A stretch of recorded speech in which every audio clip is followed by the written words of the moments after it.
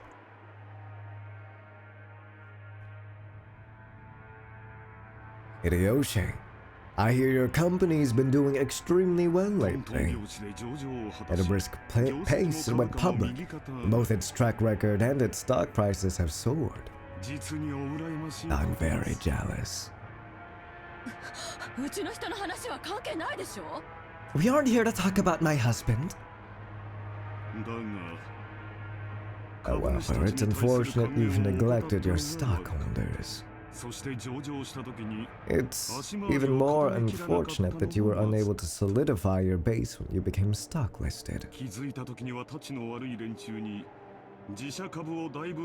Before you realized it, some bad-natured colleagues of yours had bought up a huge share of your company's stock, right?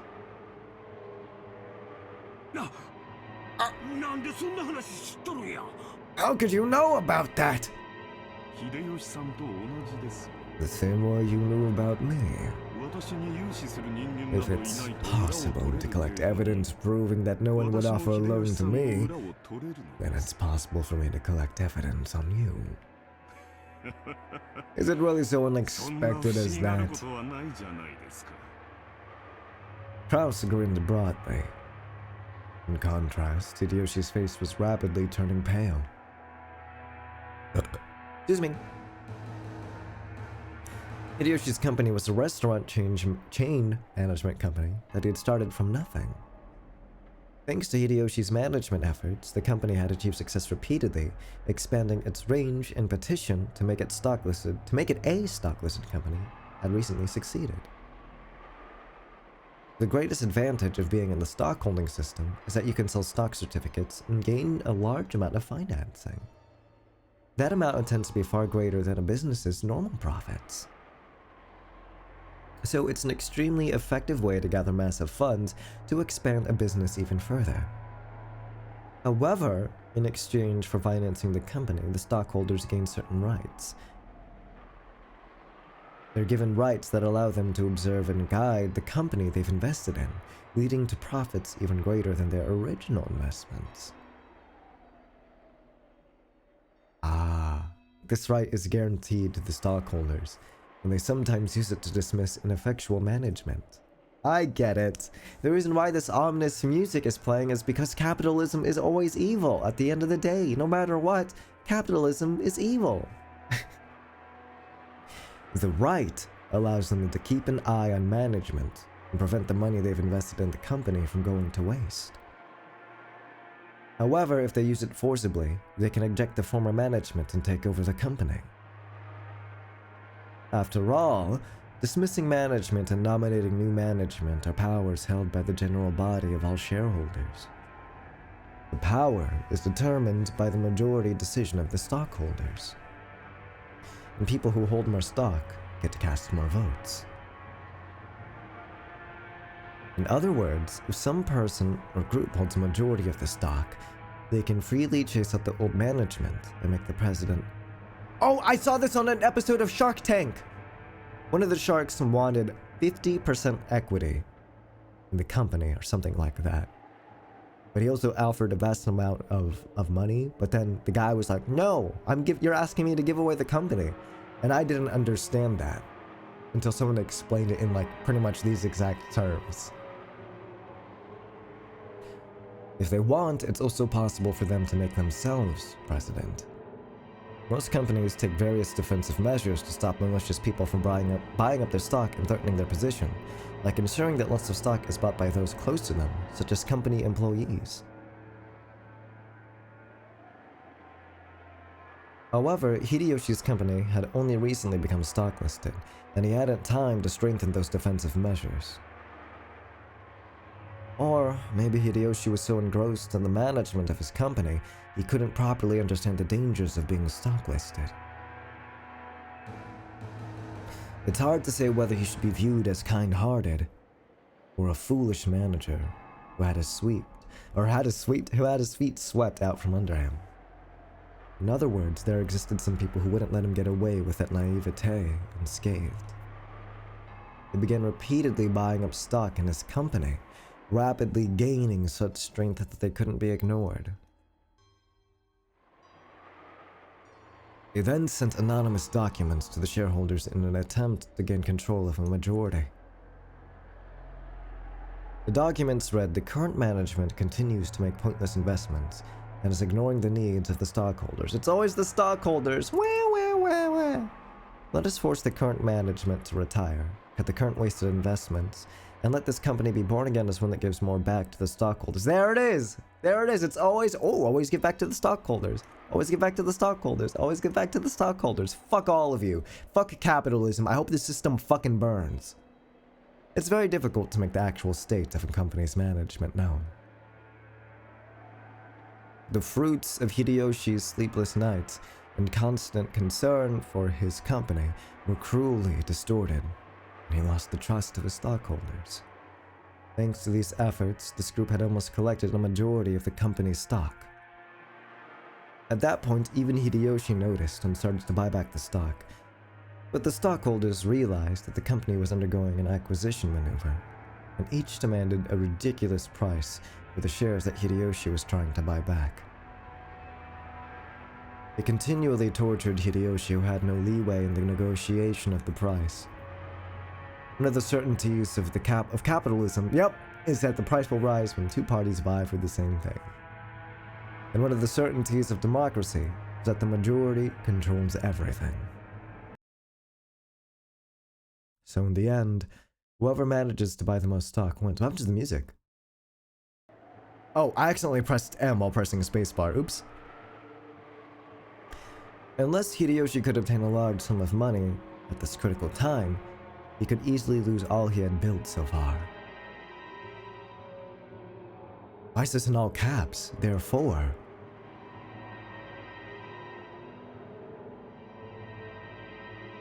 I'm scared. Why is this in all caps? Guys? More than anything else. He wanted a lot of money right now. He couldn't wait for the division of Kinzo's inheritance, since no one knew when he would die. Scared. Also, thank you, Dreamy, for the water or hydration.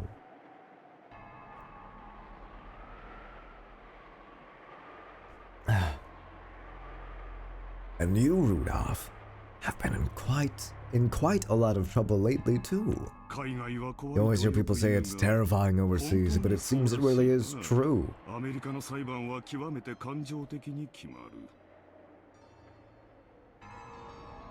Oh, and I almost forgot Kirie is still in the room too. Oh my god. Was he being a cheating bastard in America? American trials are settled quite emotionally. They never hand down generous judgments to foreigners. Weren't you advised by your lawyer that making a settlement with the other party would be more economical in the long run? She doesn't know?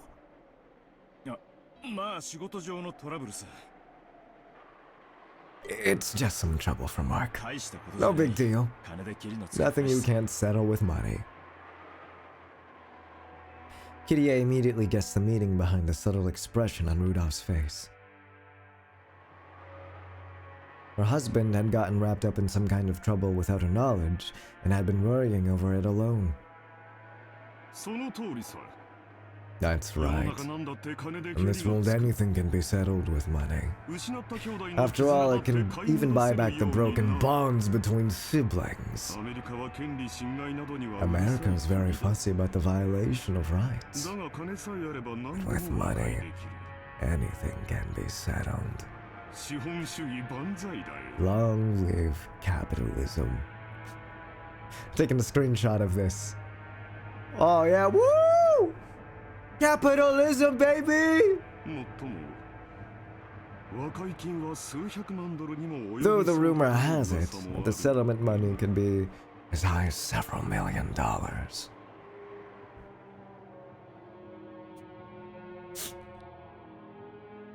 excuse me, Rudolph had been building a large amount of wealth with a certain type of niche industry. What would that be? However, a niche is a niche.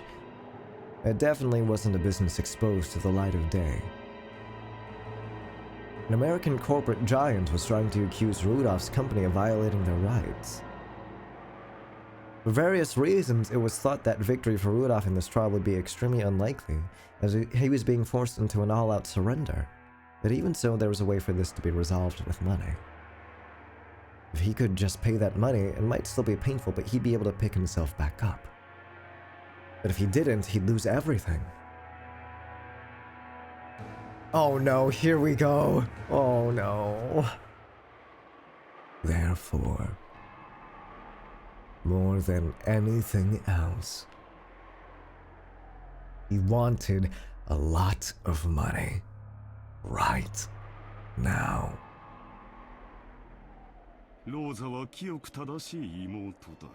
Can you ease up on Rosa? Is Rosa like, is her thing just gonna be like, you're poor? And then it's just gonna be, and then it's just gonna skip. Therefore, she wanted a lot of money right now. Please don't be that. I'll cry. You're a good and noble little sister. You wouldn't get yourself involved in a dangerous money game. However, your soft-hearted nature has brought you trouble, hasn't it? Oh no! Is that what happened with her husband? She co-signed something with her husband and then he fucking ran off? In my opinion, becoming a co-signer for anything isn't something one should enter into lightly.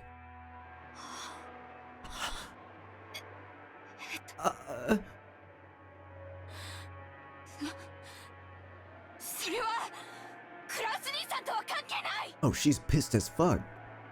That's none of your business, Krasuni-san. Rosa uncharacteristically laid bare her emotions and yelled. After all, no one was supposed to know that. As he watched, he let slip a muffled laugh. Without exception, every one of them, more than anything else, wanted a lot of money right now. In other words, the situation had been reversed. After all, the person the younger siblings were threatening was the only one who had no urgent need for a large sum of money. The other three, however, wanted a lot of money quickly, no matter the cost. In other words, the longer it took to establish this deal, the better position Kraus would be in. Kraus was extremely sly. He had known of their Achilles heel from the beginning, you motherfucker. Even so, he hadn't been certain. Therefore, he had hidden this knowledge until the very end, striking back only after analyzing their attitudes. If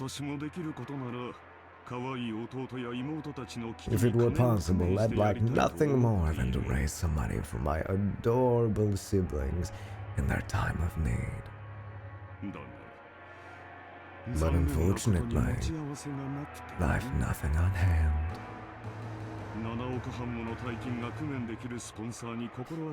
If you know of any sponsors that might be able to raise a whole 750 million, I suggest you try there first. Kraus's elated words were so obviously detached from what he actually felt. The other siblings could do nothing more than listen, grinding their teeth. If they could think of a sponsor that convenient, they wouldn't have kept up the charade.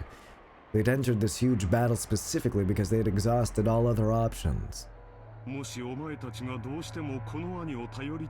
you do insist on relying on your big brother, I wouldn't mind using my influence to help you find such a sponsor. Oh, wait. I do believe you said that I have no influence. Well, I'm afraid I won't be of much help to you. This guy is a piece of shit. Oh my god. Krause's low, gloating laugh began to fill the parlor. Younger siblings who'd been driving the older brother into a corner until a moment ago could do nothing more than grimace and grind their teeth. Eva! Ava, what do we do, wifey? What do we do? 冗談じゃないわ。 Don't make me 兄 laugh. さんに借りなんか作れるもんですか。 As if I'd ever put myself in your debt. 冗談じゃない。 Don't make me 冗談じゃ laugh. ない。 Don't make me laugh!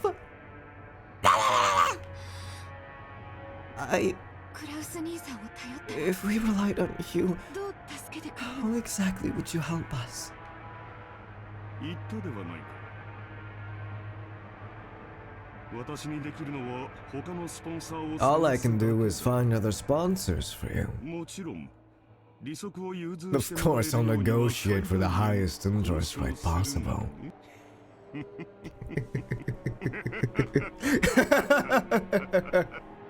You, fuck you, I hate you. This guy needs to explode.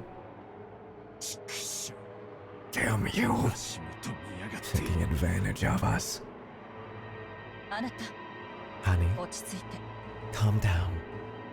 落ち着いてるぜ。俺は極めて冷静だぜ。 That's what I say when I start crashing out, dude. I'm just like, oh, it's cool, man. No, I'm cool, I'm cool. I'm relaxed.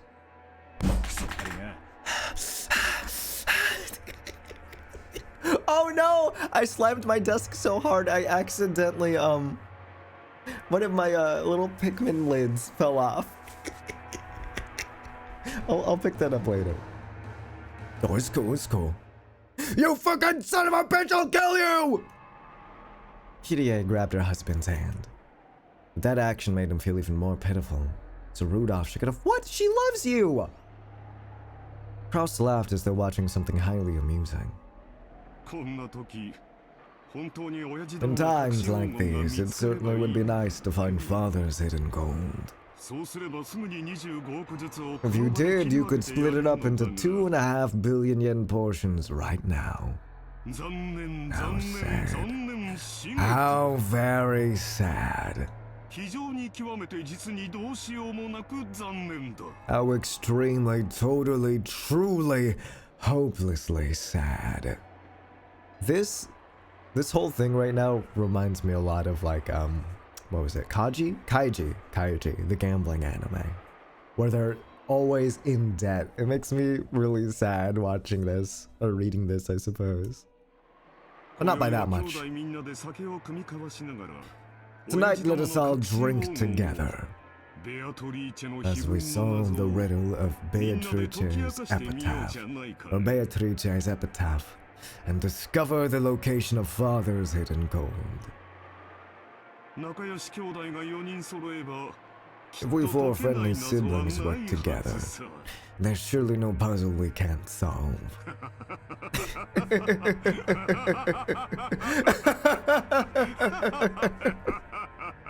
Fuck you, I'm flipping him off right now. You can't see it, but I'm flipping him off. Meanwhile, la la la la la la la la. Oh wait, no, we're in Kinzo's study. Why does this song always play when it's Kinzo on screen?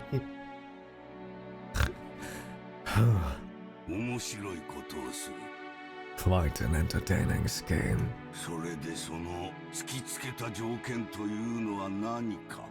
Well then, what are the conditions they've attached? Cannon. Well, whether or not Kraus actually discovers the gold, we'll pay Eva, Rudolph, and Rosa a total of 7.5 billion yen for their shares.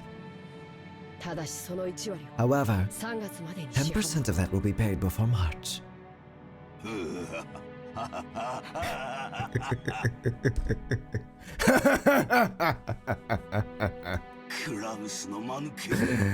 Kraus, you fool! To think he would have had his feet swept out from under him by his younger siblings. How truly amusing. But it sounds as though they tripped when going in for the kill. Yes? Yes. Kraus exposed the fact that Eva and the younger siblings all have an urgent need to get money.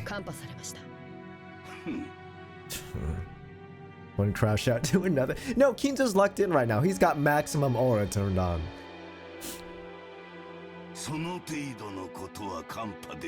Was there even any need to expose such obvious facts? That irresolute, incompetent man. What are they doing now? That conversation's been put on hold for the time being. Now, Beatrice-sama's epitaph is being discussed.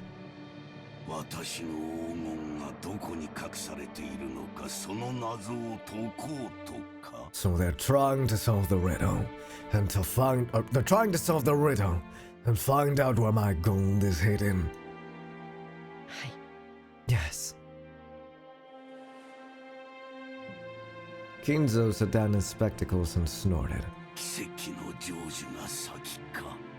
Will the miracle be fulfilled first? Or will those fools expose the gold first? What a show this will be. At the very moment those fools solve my puzzle, I will suffer utter defeat. They can suck my corpse down to the last fragment of bone. The great of fools can allow great magic to bring forth a miracle. And yet, the fulfillment of the miracle comes first. If it comes first, Beatrice will be resurrected again! The smile I've been chasing half my life will be restored! Oh, Beatrice! Oh, Beatrice! Soon will come the sacred night when we shall bet upon a miracle, and the game of demons shall begin. I will surely prove triumphant and survive. I'll let you have the lies of all those others. I don't need wealth, or honor, or assets, or gold, or anything. All I want is to see your smile one last time.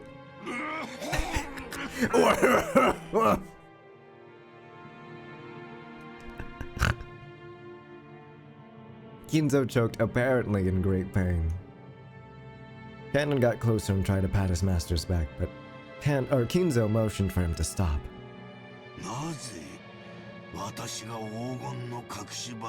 Do you know why I went to the trouble of exposing the hidden location of the gold in a place that everyone can see?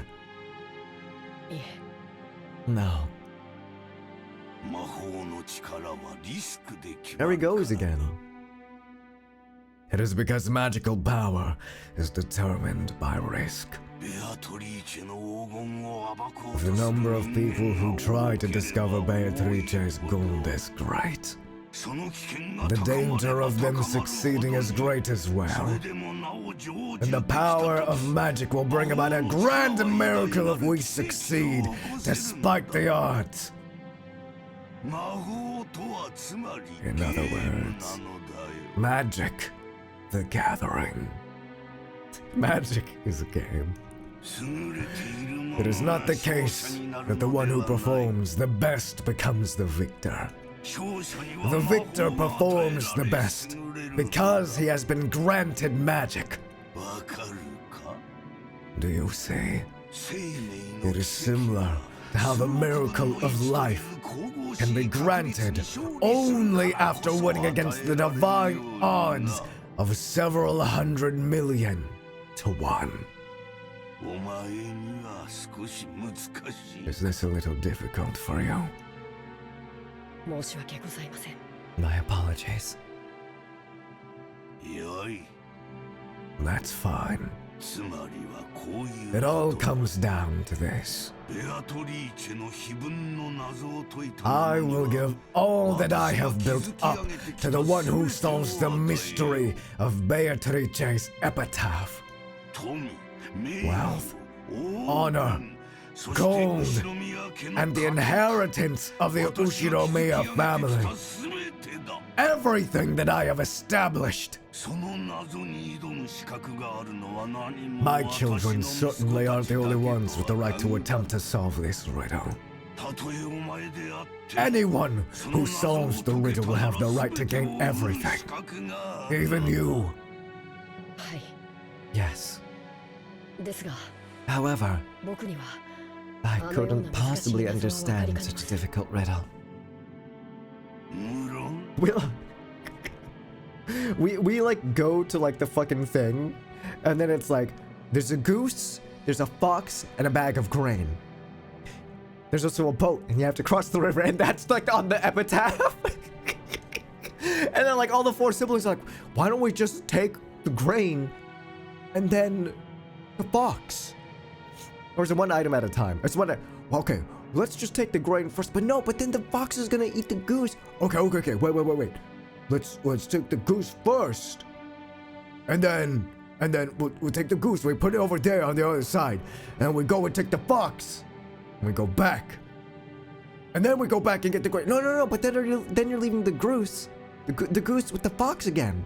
Oh shit! This puzzle's really hard. Of course, I made it difficult, but you must try to solve it as well.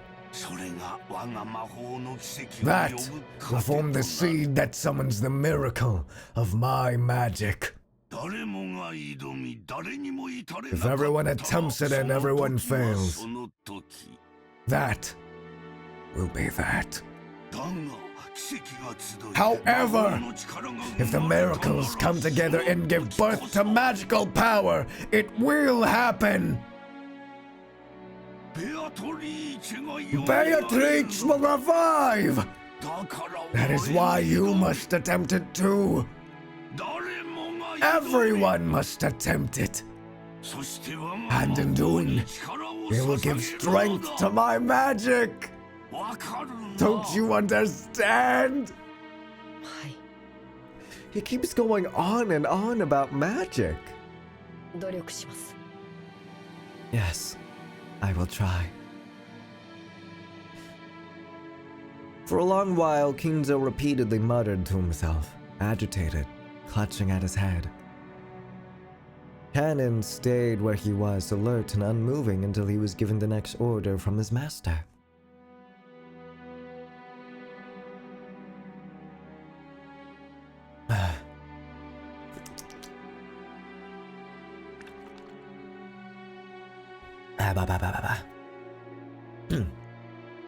How many oranges does Beatrice have left after giving 20 to her friend John? You see, the oranges are actually an allegory for the gold that she gave to Kinzo.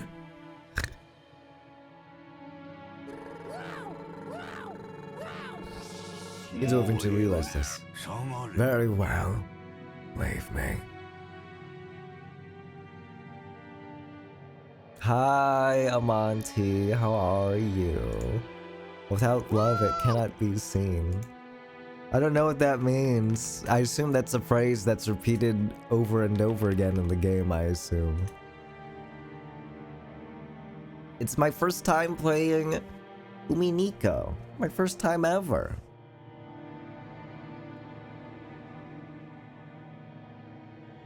Without love, it cannot be seen. What can't be seen? What can't be seen? Is this part of the riddle they're talking about in the epitaph? I don't know. Hi, how was your raid? Or not raid, how was your stream? What are you up to? Smile.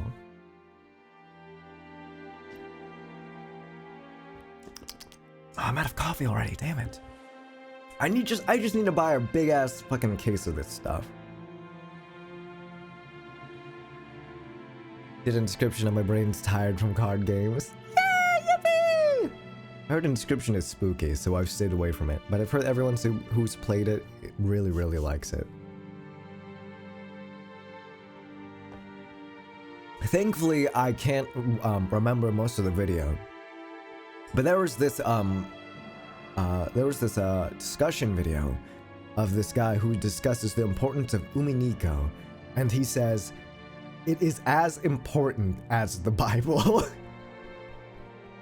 He says it's as important as the Bible, and I was so engrossed in that video. Like, I left it on while I was driving home from work, and I was like, oh my god, this guy is so real for this. But I don't remember anything. He just keeps saying that, like, it was like a literally life-changing book, or life-changing visual novel in this case, etc., etc. I'm like, damn, I gotta get on this shit, man. I gotta get on this.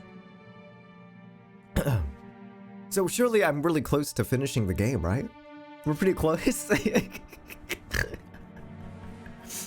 Literally right now, I'm on like chapter 1. Not even chapter 1, I'm probably still in the prologue. Prologue is like 400 pages long. Very well. Leave me.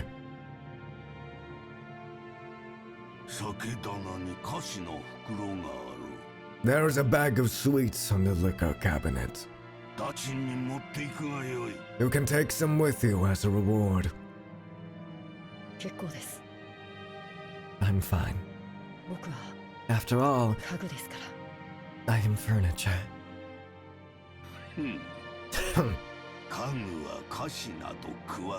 So furniture doesn't eat sweets. Well, I suppose it stands to reason. In that case, leave me. What? Cannon? No, take some sweets! I've heard, that's what everybody says, who have asked about who's beaten Umineko, or not beaten, finished, I should say. They're like, yeah, I wish I could play it for the first time again. It really is just one of those, like, once in a lifetime experiences. That's me with, like, Shutdown. That was me with Shutdown. I played it again, but it was nowhere near as good as the first time. If you'll excuse me. Cannon bowed and left the study. As the door closed, a heavy locking noise sounded out. So he let out, he let in Cannon.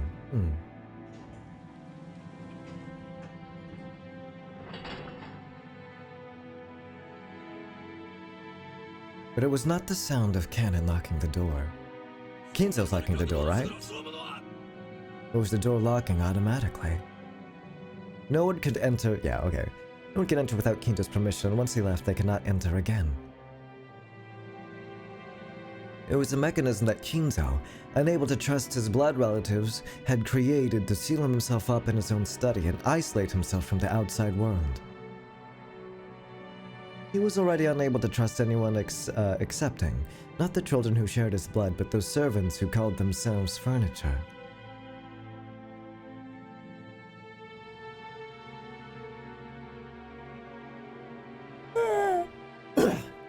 Okay, so closing parentheses, thank you so much for the follow, howdy.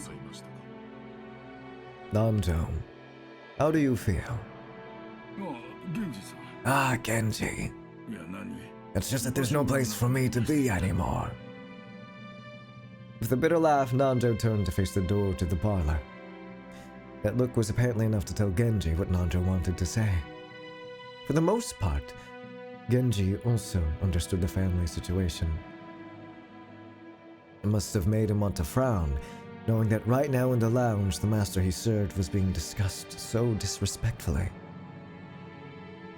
But it would have been very difficult to gather that from his indifferent expression.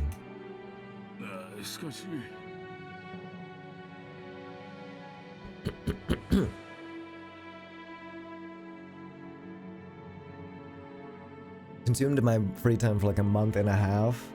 Do you know there's people that finished like Umineko in like a month? Like I was looking up, hey, how long did it take up? I looked up like, hey, how long did it take you guys to beat this game? Blah blah blah.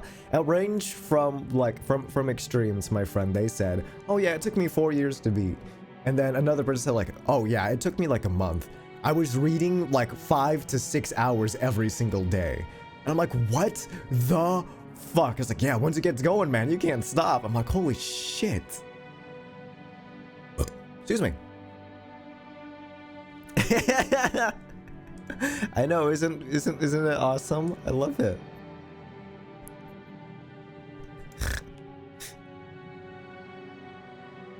Still, I don't understand. Why did Kinzo have something so provocative written, I wonder? Nanjo looks at the portrait of Beatrice. Is this provocative? Oh, he actually directed his gaze beneath the portrait, at the plate with the epitaph. I do not presume to understand the master's thoughts. However, I'm sure he had a deep reason for doing so. Since long ago, when Kinzo played chess, he would always prepare his moves according to some far-reaching judgment. Yes, sometimes even to make moves I couldn't understand. For an average person like me, it was impossible to see through to whatever it was he was planning. Sometimes I wonder if this might be some kind of will, especially in the master's eyes. Perhaps he wishes to hand over his wealth. Wealth and title to the one who can understand it.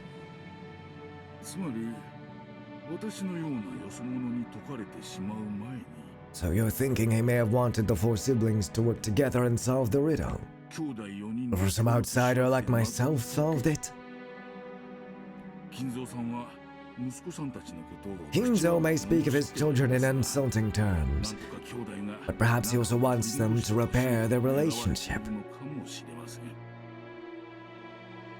Genji, I don't know. It certainly would be heartwarming if, as Nanjo had suggested, this epitaph had been made to repair the siblings' relation. I doubt it. Both Nanjo and Genji knew that nothing could be more impossible than this. They'd known Kinzo longer than anyone, and Kinzo trusted them more than his own relatives. But even they could not guess at his true motives.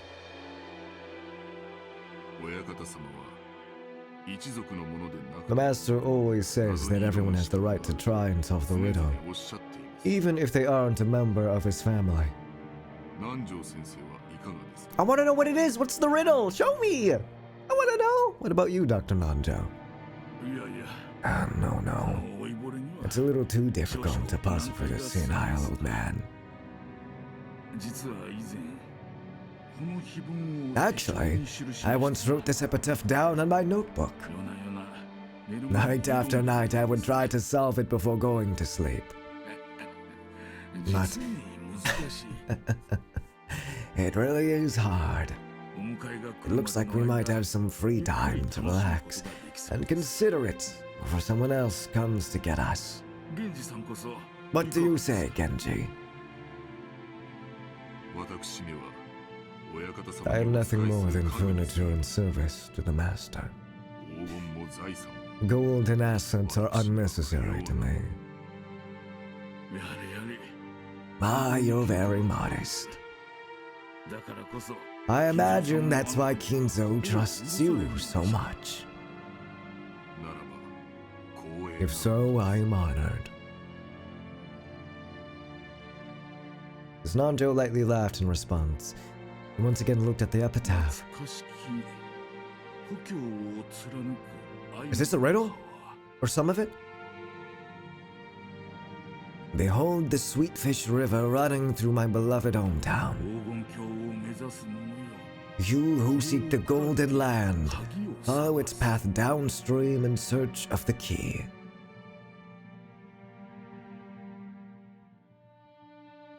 Oh, finally! The epitaph on the portrait called My Beloved Witch Beatrice goes as follows. Behold the Sweetfish River running through my beloved hometown. You who seek the golden land, Follow its path downstream in search of the key. As you travel down it, you will see a village. In that village, look for the shore the two will tell you of. There sleeps the key to the Golden Land. The one who obtains the key must then travel to the Golden Land in accordance with these rules. On the first— oh god, this is so much longer than I thought it'd be. I thought it'd just be like a solve my riddles 3. On the first twilight, offer the 6 chosen by the key as sacrifices. I haven't saved in a minute, I should save. Oops.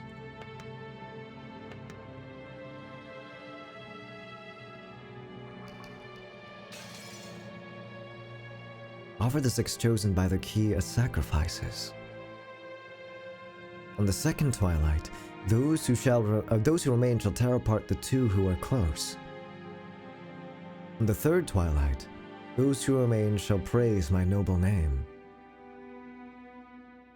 On the fourth twilight, gouge the head and kill. On the fifth twilight, gouge the chest and kill. On the sixth twilight, gouge the stomach and kill. On the seventh twilight, gouge the knee and kill. On the eighth twilight, gouge the leg and kill. On the ninth twilight, the witch shall revive, and none shall be left behind, or none shall be left alive. He was talking about this earlier, though. He did say— he mentioned earlier, like, if they solve it, they solve it. Is it— okay, well, I have 0 clues for this right now, I assume. On the 10th twilight, at journey's end, you shall attain to the power of the Golden Land's treasures, once and for the last time. The witch shall praise the wise and bestow 4 treasures. One shall be all the gold from the Golden Land. One shall be the resurrection of all the dead souls. One shall be the resurrection of the love that was lost.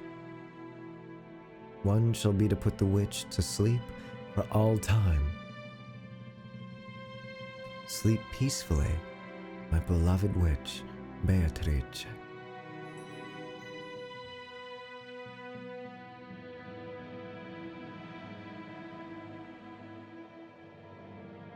This portrait is haunting, though.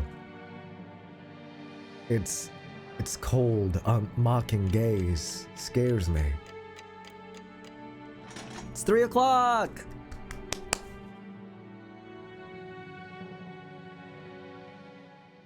Gulp?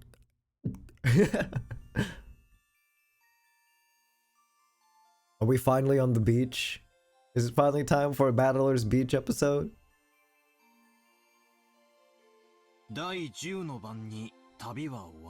Oh god, we're trying to solve this shit now? Battler, no! So on the 10th twilight, the journey ends, and you reach the Golden Land?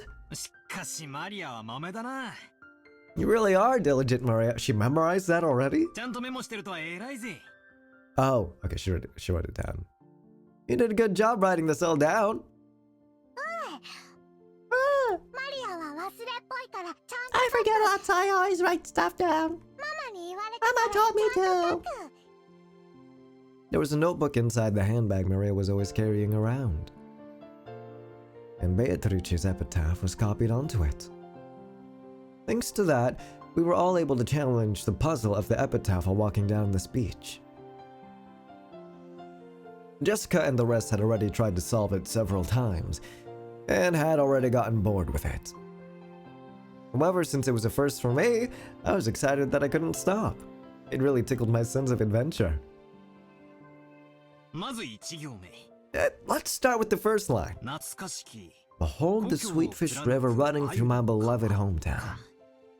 Where was grandfather's hometown again? Near Odawara. Does that mean we have to literally go to Odawara? Or is it a mixture of like, you have to literally follow it and then some of it is metaphorical or what? Oh god.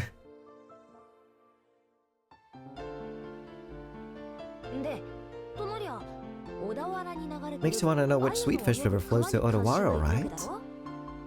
Yeah, because that river would be the starting place.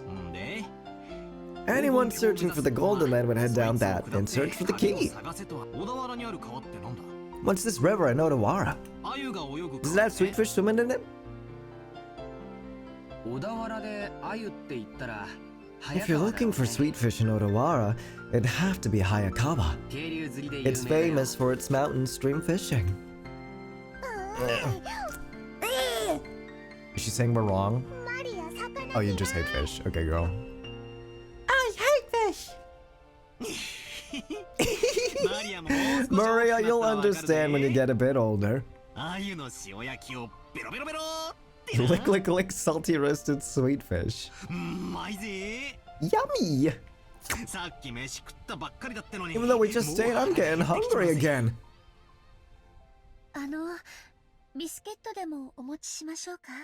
Shall I bring you a biscuit? What? Huh? Oh, sorry, that's not what I meant. Don't mind it. Shannon was faithfully keeping us company since she didn't have any afternoon chores for a while. I would have thought that since she's a servant accompanying us would force her to take care of us and tire her out, but that didn't seem to be the case for her. On the contrary, she seemed to be joining in on our conversation with people close to our age. When I asked, I heard that she was the sort of worker whose room and board were supplied by her employer. So normally, the only person closer in age was Jessica. Yeah, I can imagine how that might be pretty dull. Okay, so I get that the sweetfish-filled river near Odawara is Hayakawa. In that case, we've got to go down it. Do you find anything if you head down Hayakawa River?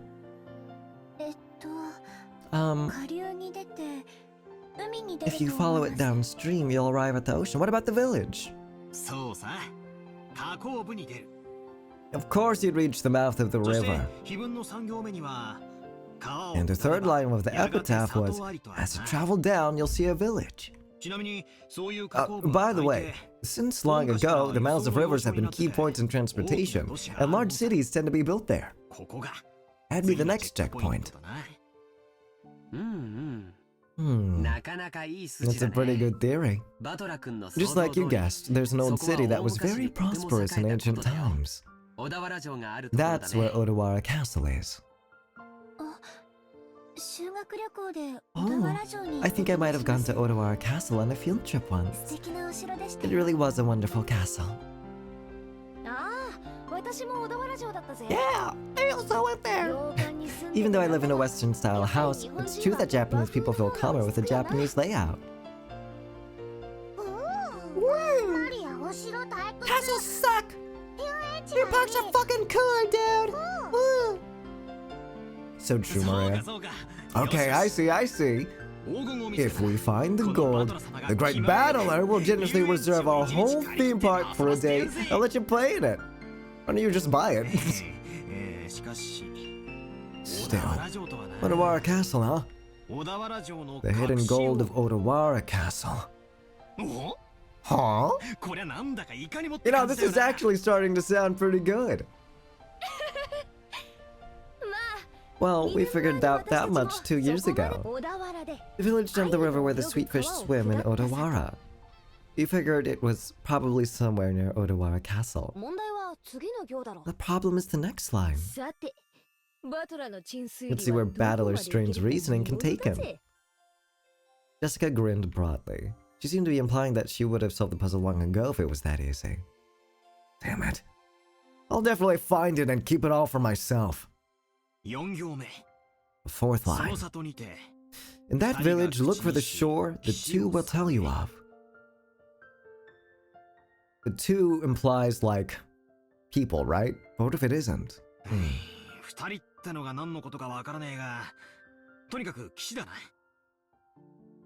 But anyway, the shore. 歴史ってなんだよ。 What's it mean by the shore? No, oh, wait. Is there any place nearby with shore or Kishi in its name? I've heard there's a place called Sogakishi in Odawara. What? Huh? Ooh, you sure know a lot about it. What could that mean? Hey, are you trying to solve the riddle and get the gold too, Shannon? That makes us rivals! Marvel rivals! Sorry. It's not like I'm interested in gold. It's just that George told me about it before.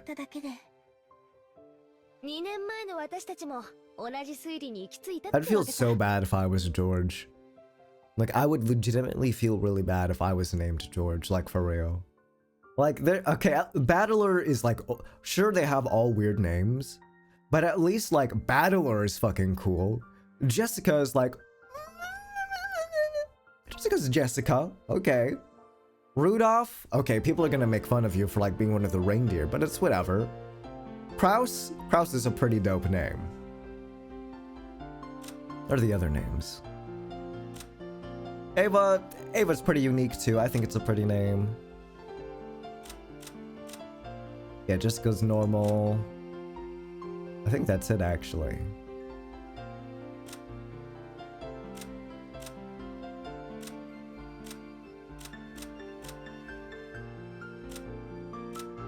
Georgie. I think it's funnier if it's just fucking George. Just imagine being called, hey George! It's like fucking, do you think he got bullied in class for being named George? Like, out of all the foreign names you could have been named, and you're fucking George? LOL! That's because we reached the same conclusion 2 years ago. We even went to the trouble of laying out a map and looking it up. It was about 5 kilometers to the north of Odawara. We definitely found a place called Sogakishi there. However, after that, we get stuck. The 5th line doesn't say where the key is hidden in that place. Maria, could you read it for us? Okay. There sleeps the key to the golden land. Ooh! Do we actually physically have to go there to find the key, or? I can read it! Good job, Maria.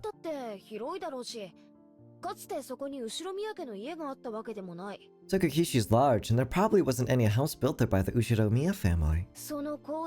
Not much we can do to find a key in such a vast area without any hints. You're right. And without the key, we can't advance to the next line. Hey George, what kind of place is Sogakishi? Let's see. I've never been there, so I don't really know, but according to the map, it's in the mountains. I'm pretty sure it was at the base of Mount Asama. You know, something doesn't feel right. You'd expect a riddle pointing the way to hidden gold to be, I don't know, a little more exact. I get the feeling that even the part about Sogakishi was a mistake. I think it could be Sogakishi. It could be talking about some house that grandfather lived in when he was a kid that we don't know about. That's a... Don't you think that's still like a bit on the nose? That's still a bit on the nose, methinks. After all, the first line mentioned his beloved hometown. Shannon, you serve alcohol to grandfather and stuff lots of times, right? Hasn't he ever talked to you about his past? Master almost never speaks of the past. However, he talks of the Great Kanto earthquake as though it was someone else's story. So he may have been living far away from the Kanto area. The Ushiromiya family may have been living in Odawara, but not all of the branch families were. Grandfather often called himself part of a branch family, the least connected to the successor. I gotta remember to blink, dude. Oh my god. Like a good, genuine blink. Not just the quick ones. I have to blink, dude. My eyes are drying out like crazy. That means the beloved hometown might not even be over the water at all.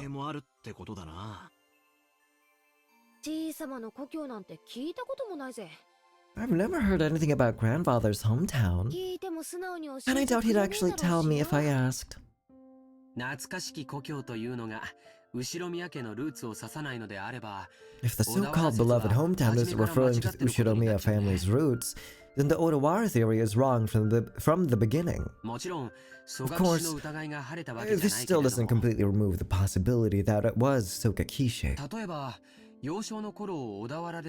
For example, perhaps he lived in Odawara when he was very young, but then moved far away later. I don't get it.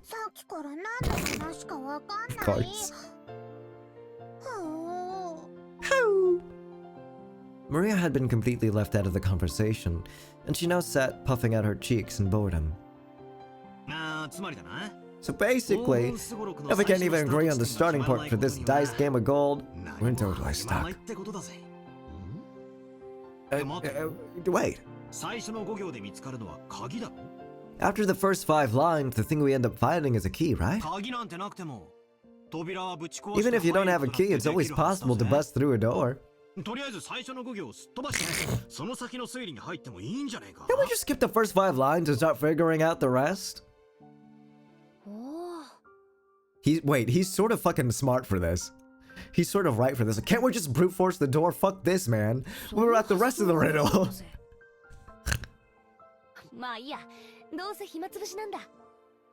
Oh well, we're just wasting time anyway. Let's hear the rest of Battler's reasoning.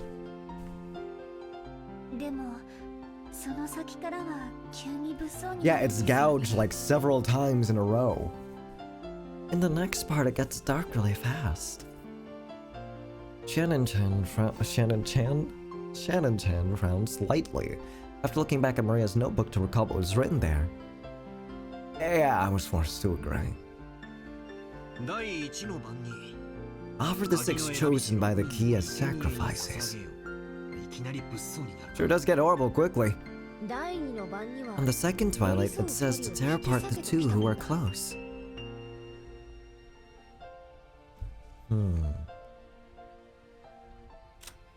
Surely it's referring to this, right?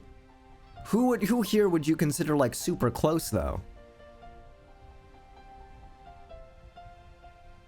I don't think we've explored much of the family dynamic so far in terms of like who's super close to each other, you know? Well, no, if it's closeness in terms of like affection and love for each other and friendship, it cannot be any of these people. Cannot be anyone in the Ushiromiya family, barring maybe Battler's relationship with like the other 3 cousins. That's all I can think of. Does that mean to make them break off their loving relationship? Or literally tear them up? Wait, scary thought. No, don't actually literally tear them apart limb from limb. I don't know, but either way, it's pretty disgusting.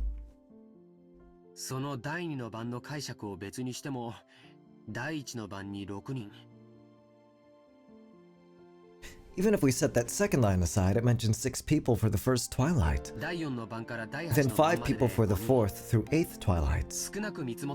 So at least 11 people must be sacrificed. The sacrifices to a Beatrice. I see. Sacrifices to restore the witch. That's what it means. Near the end, the witch will be revived in the 9th twilight. That last part's guaranteed. On the ninth twilight, the witch shall revive, and none shall be left alive. So everyone dies in the end. And after that, the 10th twilight is the goal line. Not sure how you're supposed to reach the golden land if everyone's dead by then.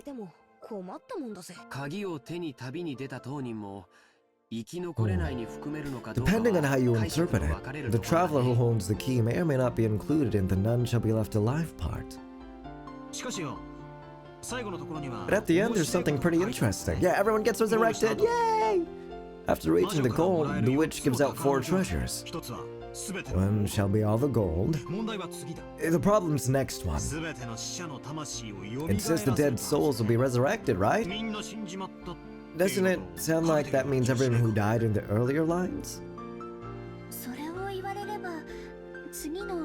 If you put it like that, then the part about reviving lost love might refer to the Paratona part on the second twilight.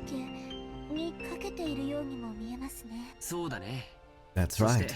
And the 4th one refers to the 9th twilight. The 4th treasure is putting the witch revived in the 9th twilight to sleep. If we put a happy spin on all this, it'll be hectic with people dying and breaking up all over the place, but it'll be made all right in the end. The awakened witch will sleep again, and everything will be like it was at the start, except for the huge pile of gold.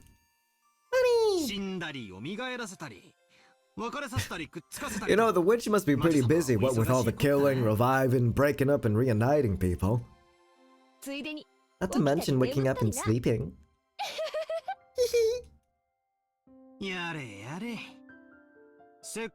Sheesh. Just when the tale of the hidden gold was getting interesting, it all gets pretty dubious once the witch starts showing up. I laughed along with Jessica. After all, the idea of a witch was just too ridiculous. Ooh, battler! You're gonna get in trouble with Maria. Oh yeah, there it is. Of course, once we started laughing like that, Maria, who believed in the witch, got angry. The witch is incredible! She can do everything with magic! Even kill people! Even bring people back to life! Even give love and take it! She can fly in the sky, can become invisible, can even make gold things bright out of nothing!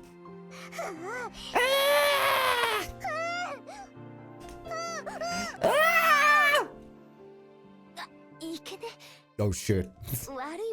I'm sorry, we were just joking. Jessica apologized, sticking out her tongue, but Maria didn't accept it. She grabbed her notebook back out of my hands and, opening to some other pages, tried to prove that the witch existed. The pages had colorful drawings of witches on them. And, well, conveyed the fantastical image Maria had of witches. It wasn't the normal sinister image of a crooked-nosed hag flying around in a broom, but a dreamlike person with unnatural powers who could do anything and wore a beautiful dress. Just what you would expect from an imaginative young girl. Flitting through the sky, crossing a rainbow, dancing around all night with a teacup and a teapot that would never get empty no matter how much you poured out of it. With a flourish of her staff, the stars in the sky would become candy and pour down, and flowers that produce sweets would bud by the roadside. To Maria, witches were the only concept that could embody the magical dream that so captivated her. As she grew older, it was the last remaining thing that could give richness to her dull and plain everyday life. That's why Maria believed in witches. She didn't want that dream of hers to be tarnished. That's why she didn't want anyone to tarnish the epitaph which affirmed the existence of witches. Because the witch named Beatrice is Maria's dream. Kinzo's too at this point. To Maria, the epitaph isn't a guide to the hidden gold, but magic to revive the witch. So it was the single link between Maria and the witch. Maria was very angry and clung to George on the key. Jessica and I both scratched our heads and apologized. Sorry for saying she's not real. It might not be able to smooth things over again like the time she got mad in front of the portrait. Maria didn't seem willing to be easily consoled. Excuse me.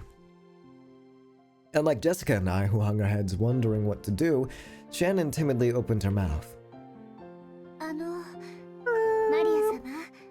Maria, did you know? There's a ghost story about Beatrice that's been passed down amongst the servants. Oh! This must be what, Kumasawa, I can't remember her name, I feel bad. Kumasawa, right? Yeah, Kumasawa. I should save here too. Wait, what? There was a tip there. Wait, I saw a tip. Oh, okay, never mind. It's just a riddle.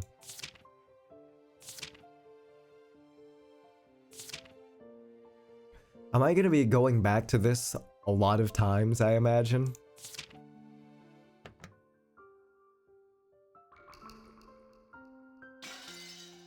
Alright, I'll be back in a second.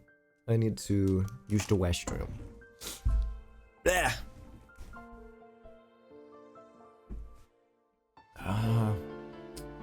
No, I'm good on water.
Okay.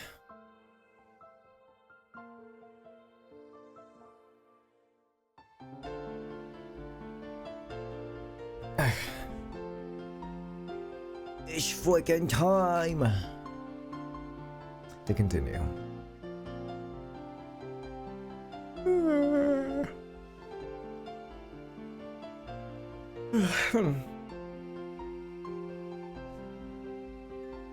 Okay.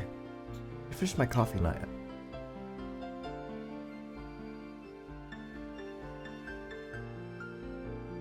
Now I have. Alright. Back Back to it. Oh my god. How long have I been going for? Let me see. 7 hours. Jesus Christ, I've been going for a bit. I still got a tiny bit of energy left in me. Maybe another hour or so. Alright, we're talking about the story that I assume Kumasawa wanted to tell us about Rokenjima, maybe? Also, thank you. Thank you, Dreamy. It is! It is! Because Jessica wants to avoid talking about it. Oh no, okay. Never mind. I don't really know, but it's apparently pretty famous among the servants. What's this? Battler can goon for 8 hours. Okay, the next stream, I'm only gonna stream for like 7 minutes. And then it'll be like, I can only flicker stream for 7 hours. Like Kinzo. What is this? Ghost story? Yes, it seems it's a story from before we were born. I also heard about it from my mother. Yes, it's been passed down since the time of the mansion's construction. The servants of that time whispered that the mansion had 2 masters, one of the day and one of the night. The tale that Shannon told was just like a typical campfire ghost story. If there was a forest with a witch living inside it, then of course the witch would come pay the mansion a visit from time to time. At some point, this ghost story naturally sprouted up between the servants.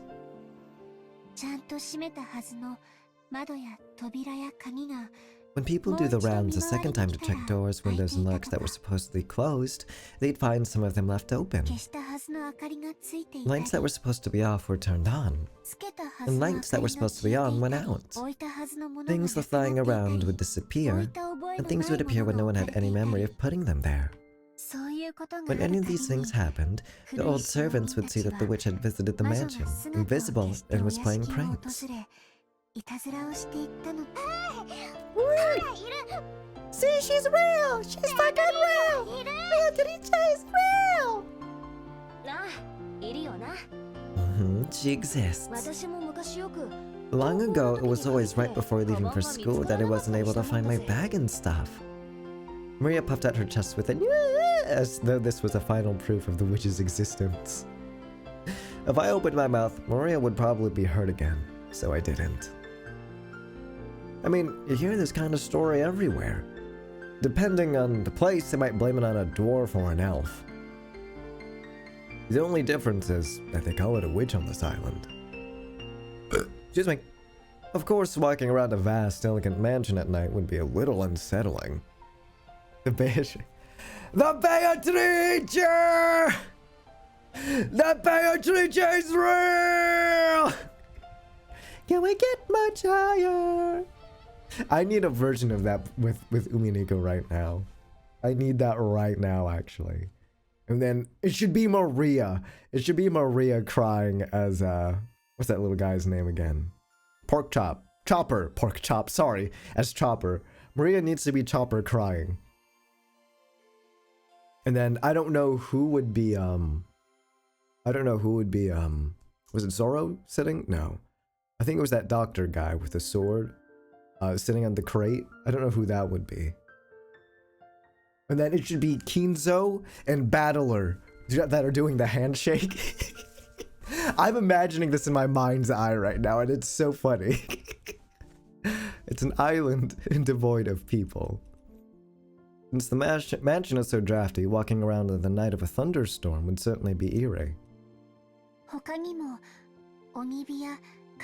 In addition, some servants have also seen will-o'-the-wisps. I thought they were just called will-o'-wisps. Will-o'-the-wisps and glittering butterflies dancing around. Ken-kun also saw something like that when he went patrolling one night. Scary. And recently, you often hear servants talking about strange footsteps heard inside the mansion near midnight. We've whispered together that the Beatrice-sama in the portrait sometimes makes herself invisible and walks through the mansion.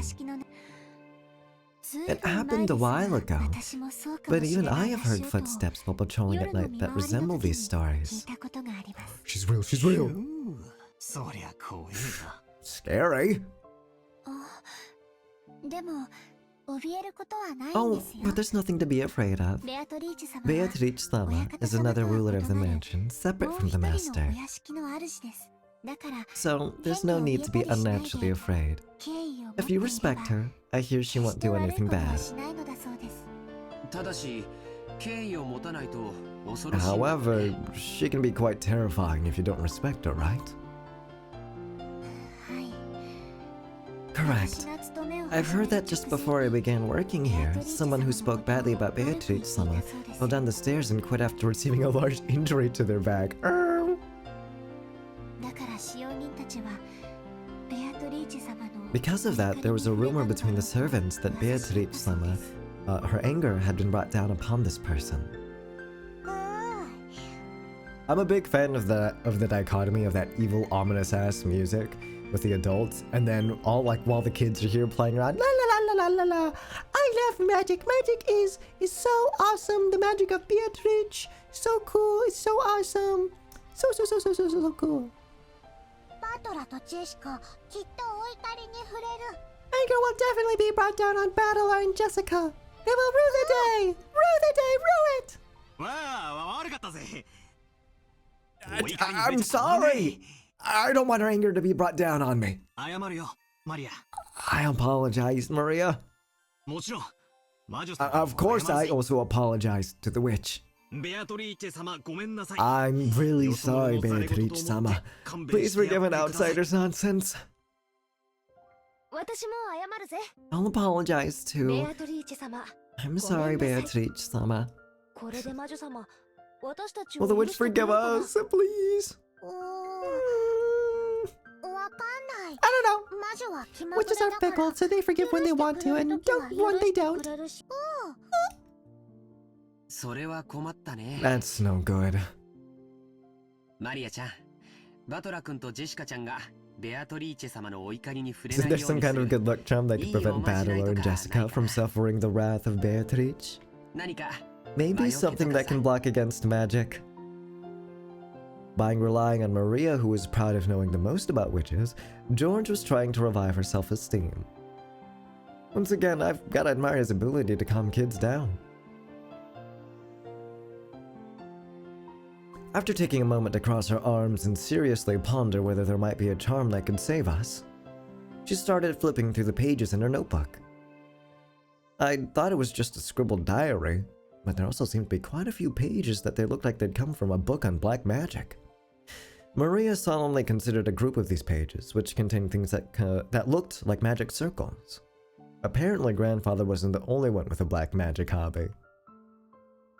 When Maria finally found what she was looking for, she snapped the notebook shut and threw it into her handbag.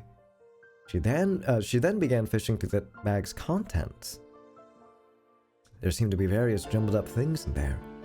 After a while, she took out various pieces of junk, although they were probably important magical items to Maria, and repeatedly threw them back in, saying they were wrong. It was a little humorous, just like when Mon took out the wrong tool. Finally, she seemed to discover what she was looking for. With a face that was unimaginably cheering when compared to the intense expression she'd worn until now, she held those out to Jessica and me. What is it? I grabbed it and saw that it was a very cheap-looking charm. It looked like a bracelet made from a plastic rosary, with a scorpion-themed metal attached. You ever see those cheap Zodiac-themed accessories? The kind you might win at a crane game at an arcade. It looked like something like that. There was two of them. Probably one for me and one for Jessica.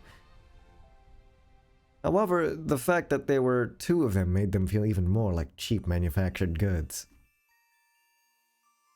Makes it pretty hard to think of them as magical items. Hey, say thank you, Battler.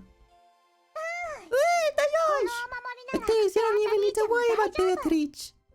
Because scorpions have the power to ward off magic. Oh, okay, it's the scorpions. I thought it was the bracelet itself. Really? Didn't know scorpions could do that? You don't fucking believe! You're pissing me off, Battler! I'd said too much and angered her again. Maria took out her notebook once more, pointing out various pages as she went on and on about how the scorpion had such incredible holy power that it had been used in magic-repelling magical circles since ancient times. I've heard about that from some of the other younger servants. Something about how the scorpion is drawn as a magic-repelling symbol in sorcery. Never knew about that. Cool.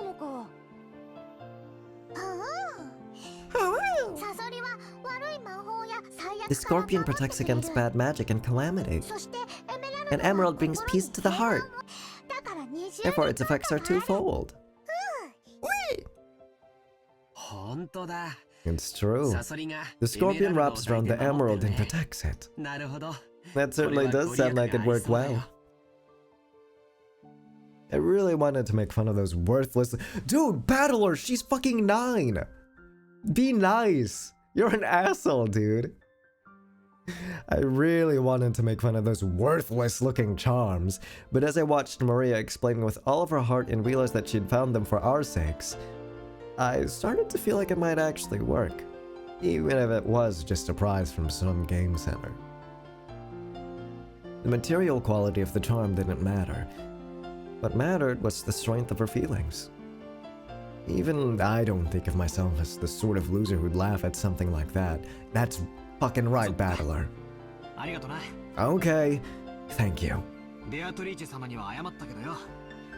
I apologize to Beatrice-sama, but even if I do end up getting cursed, I'll be safe now thanks to Maria's charm. Right, Jessica? That's right! Thanks, Maria. Wear it on your arm when you want your heart to be at peace.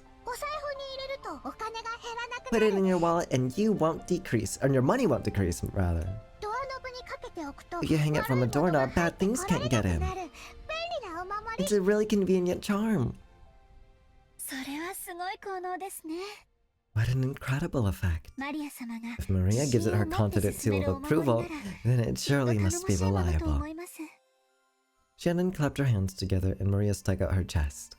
She was totally in a good mood again. Yippee! It's probably best if we let her lead the conversation a bit longer, if it'll keep her in such a good mood at least. Come to think of it, she looked a bit bored when we were getting excited about the hidden gold, probably because she couldn't keep up. While eating the cookies Kumasawa-san had baked, Jessica and I asked Maria this and that about black magic. She happily chatted away in response to her questions. Each time, Jordaniki and Shannon would act surprised or chime in. The clouds in the sky grew darker and darker, but we cousins really enjoyed communicating freely after a year of separation.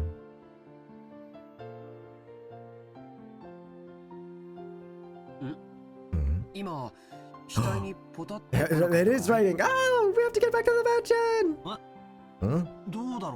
I wonder. As Jordaniki rubbed his forehead, he looked up at the sky. Considering the color of the sky and the dampness of the air, it wouldn't have been odd for a raindrop to hit him. The winds also seemed to have grown a bit stronger.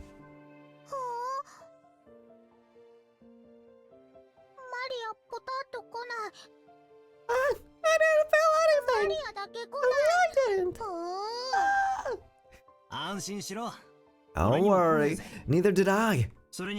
Anyway, I'm sure it'll rain so much tonight that everyone will get to feel plenty of raindrops. That's right. Maybe we should head back soon. Shannon looked down at her watch. It was probably well into the evening by now. Is it already time for you to return to your work? Yes. Thank you very much for allowing me to enjoy some time together with you all. Tell Kumasawa thanks for the cookies. Okay, everyone, how about with the cleanup? Shannon declined our help, saying that this was a servant's job, but picking up a dropped fork before the waitress has to is like my purpose in life. We folded up the blanket, gathered up the trash, and helped clean everything up.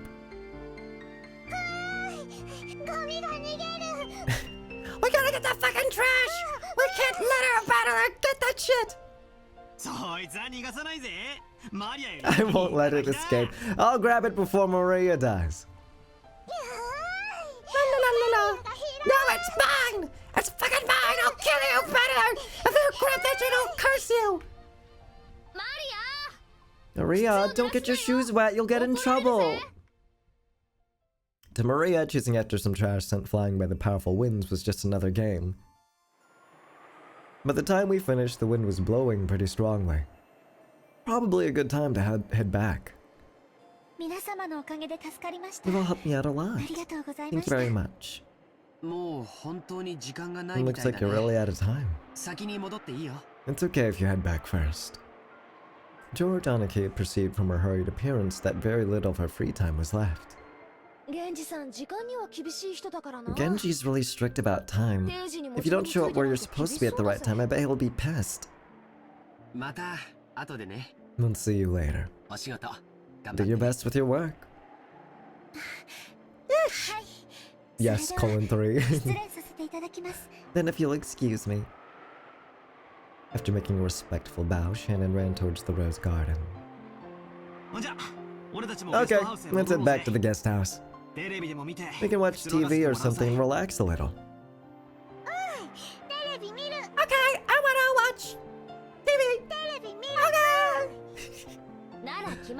It's decided. Let's all head back and watch TV together. Maria, who wasn't done having fun, agreed once television was mentioned. We climbed up the gentle stairs and returned to the rose garden. La la la la la la la la. Oh. The wind had grown very strong and roses shook throughout the garden like ripples on the water. Might be our last chance to see these beautiful roses. But tonight's typhoon ruins them. These roses might be done in by tonight's winds. They're right. Still, I think the roses were pretty lucky. After all, they got to welcome all of you before the typhoon. All flowers lose their petals eventually. Why is it like for this specific sprite his glasses like fog up like he's plotting some evil shit? But that means we can admire them even more when they're in bloom. Is George secretly the antagonist of this entire game? Is he a witch? Whoa. That's right. Maria, burn this image into your eyes. At this moment, they're the best roses of the year.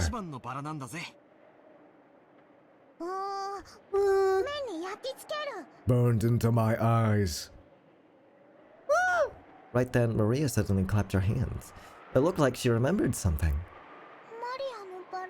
Oh, right, the one we tied a little thing around. Oh, shit. My rose, the typhoon wasn't flying! That's sad looking. Hey! Choose your words carefully, battler. Maria apparently remembered where the rose was. She ran at full speed. The rest of us followed her. Is it gone? Where was that again? I'm sure it was somewhere around here. You searched everywhere around that area, but it was only a single flower among all of these roses after all. Even though we knew it was somewhere close by, we weren't able to find it. The winds making up the typhoon's front lines made roses throughout the garden undulate. It was almost like it was teasing us by making the location of Maria's rose impossible to find.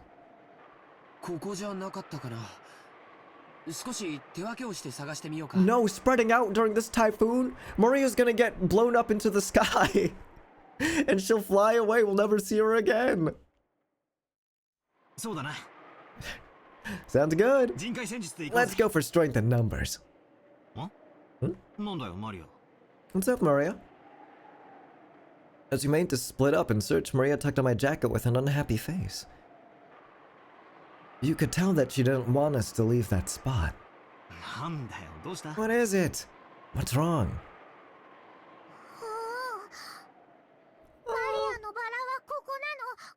My rose is here. It's here. Maybe the ribbon got flown off or something. Maybe it was on the other side of the flower みん bed. なで探せば早いぜ。 If we all look, we'll find it fast, okay? No! It's fucking you, you stupid motherfucker! I know it's there! Ah! マリアのバラはここなの。探して。 No! Look for it now! Maria stomped her feet in irritation. She pointed at that spot and said it was definitely there, but in actuality, it wasn't.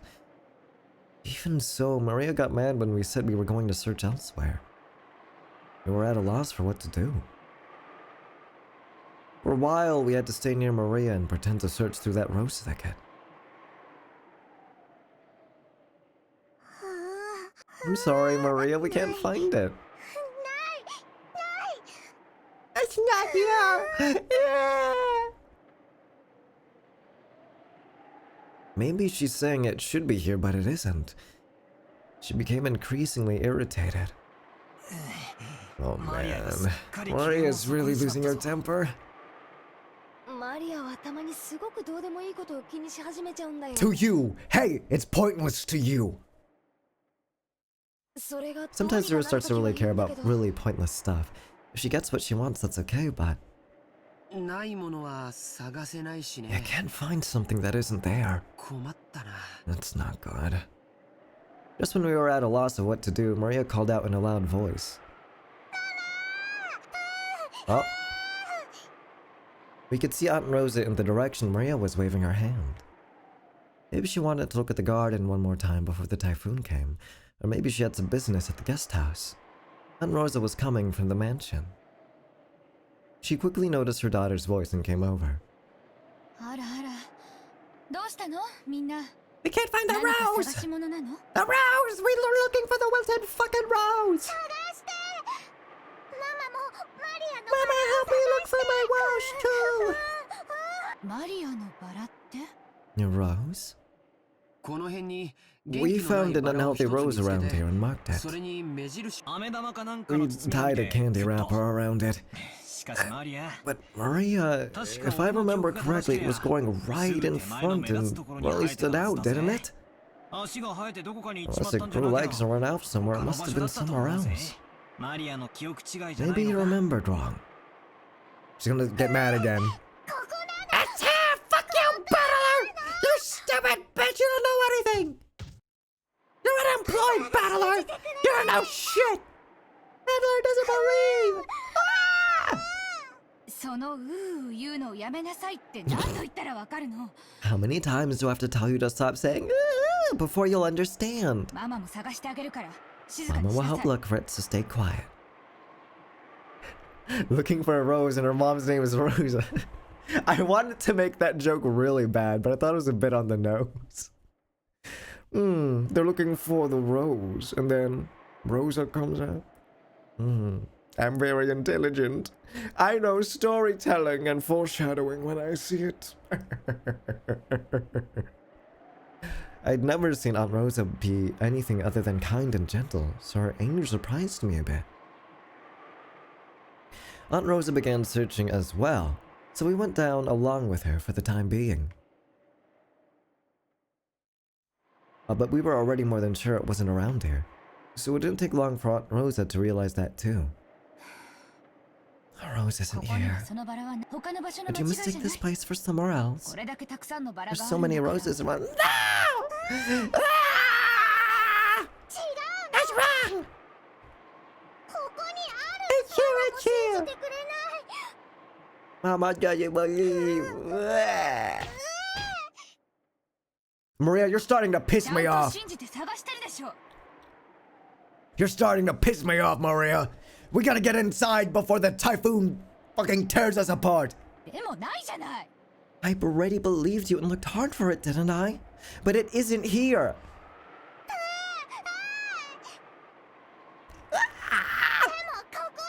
But it is here! It is! But it isn't! じゃあ誰かが抜いちゃったんでしょ Then someone must have ripped it とに out. かくその言うのやめなさい Stop saying ooh already! マリアのバラ抜いたのだ。 Where's my rose?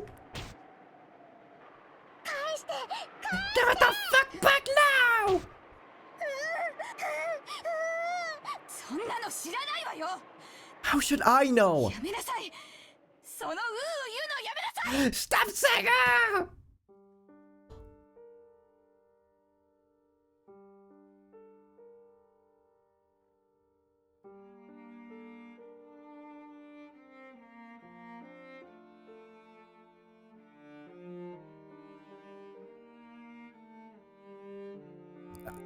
Aunt Rosa slapped Maria's left cheek with her palm. In that instant, Maria was shocked into silence. Of course, it was only for an instant. When Maria realized that her wish was being rejected, she started yelling even louder.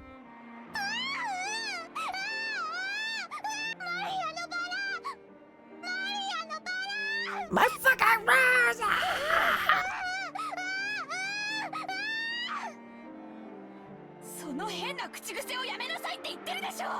Oh, okay, so Rosa isn't free either. She's also just as awful.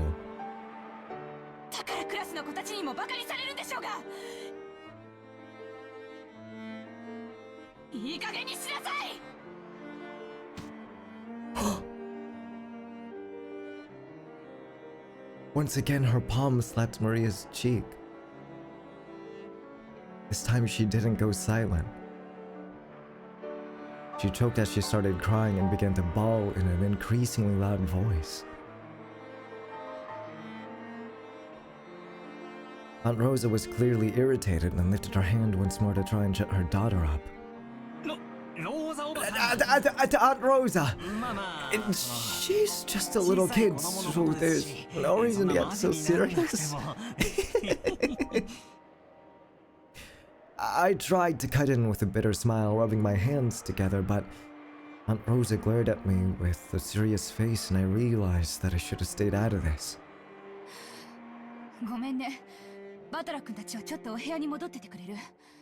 No, Battler, do not leave her. No, do not leave her alone with her mom.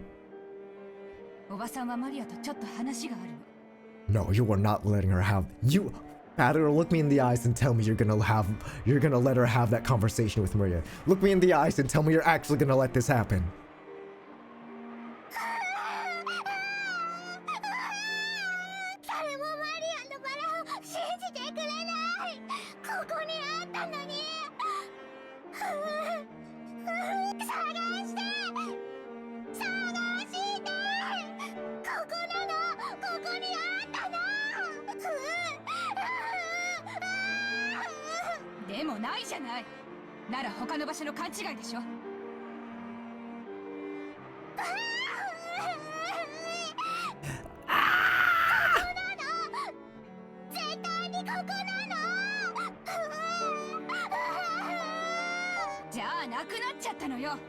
And it disappeared.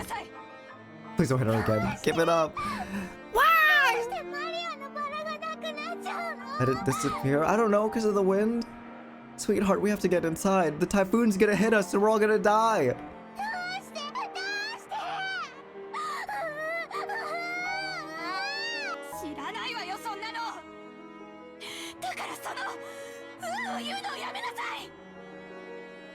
Okay, to be fair, the ooh thing is starting to get on my nerves too. But I don't think you should be hitting your kid over that. I don't know, I don't think you should maybe abuse your kid over a speech thing, methinks.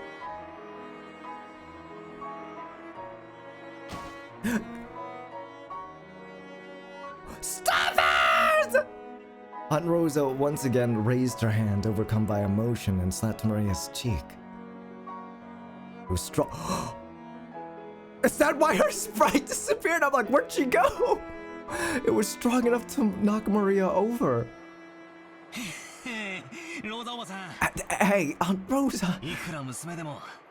Even if she is your daughter, violence isn't the answer. I stepped between them to protect Maria, who was still on the ground, crying. I knew that as an outsider, problems between parent and child were none of my business. But I wasn't brought up to just silently observe something like this. バトラ君は変に思わないの？ Don't you think it's weird, Battler? あなたの学校にうなってる女の子なんている？ Are there any girls at your school who mutter ooh? いや、まあさすがに高校には。I mean, I'm in high school, so. でも小学生ならそういうBut for an elementary schooler, it's pretty cute. かわいい。言うのがかわいい。 Cute? Saying ooh is cute? かわいい。 Cute! My careless words seem to have earned me Aunt Rosa's wrath. She grabbed my collar with a terrifying expression. バカ言ってんじゃないわよ。 Don't say such stupid shit! I'll kill you, Battler! マリアがいくつか知ってる？ Do you fucking know how old she is, you dumbass? 9歳よ。 9!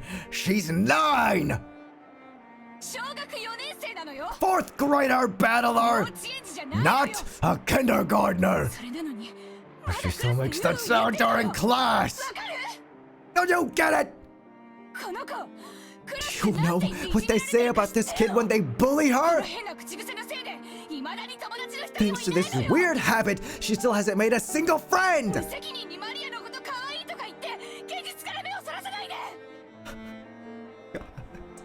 Oh my god, don't turn your eyes from reality and carelessly call Maria cute! Think more seriously about this kid's future!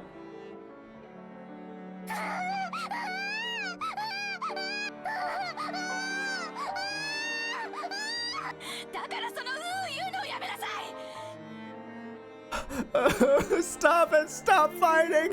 Stop fighting! Stop hitting her! Stop! Aunt Rosa struck Maria's quivering head from which an increasingly unhappy voice was rising.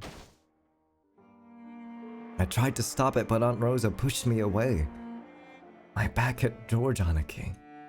昔はローザおばさんもマリアちゃんの幼児言葉の一つだくらいにしか思わなかったんだけど。A long time ago, Aunt Rosa also thought of it as nothing more than one of Maria-chan's baby words. 小学校の中学年になっても治らないの。 It hasn't been fixed even midway through elementary school. She's been worrying about it a lot. 別にどういう言葉遣いをしようと。 How she talks isn't really that big of a deal, right? そのまま社会人にはなれないよ。 She'll never make it as an adult if she's like that. だから見ていて So even though it isn't fun to watch, this is a problem between parent and... You're just as bad as they are, George! You're just as bad as they are! There are so many more solutions that do not include being an abusive mother. Ushiromiya fucking household is fucked. This whole place is fucked.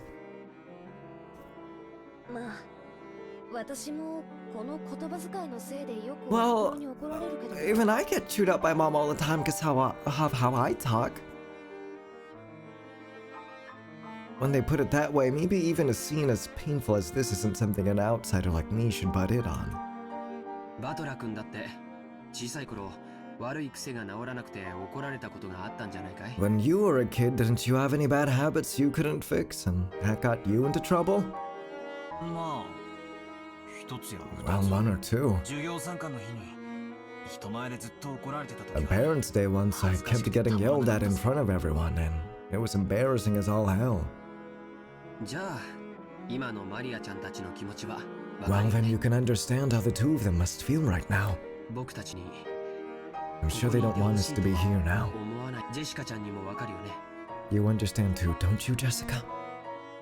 怒られてるところを誰かに見られてとは思わないぜ。 I don't think anyone likes to be seen when they're being scolded. 行こう。 It is 1986, yeah. ゲストハウスへ戻ろう。そしてマリアちゃん何事もなかったかのように迎えてあげようよ。That is the what? And after Maria-chan comes back, let's welcome her as if nothing happened. それが一番じゃないかい。 That's probably for the best, isn't it? Okay, I don't know anything about parenting and stuff, but like, Maybe we shouldn't just, like, pretend nothing happened when we just watched her get hit by, like, her mother several times? We thought George Anaki's point was probably a reasonable one, and he may have been eager to use that reasonable-sounding argument as a justification to retreat from this heart-rending scene. Jessica and I nodded at George. No, Battler, no! And we all left, no! We called towards Maria, telling her that we were going to head to the guest house, but she didn't seem to hear it, and we felt sort of guilty and shameless after. Yeah, you should! You fucking all of you should!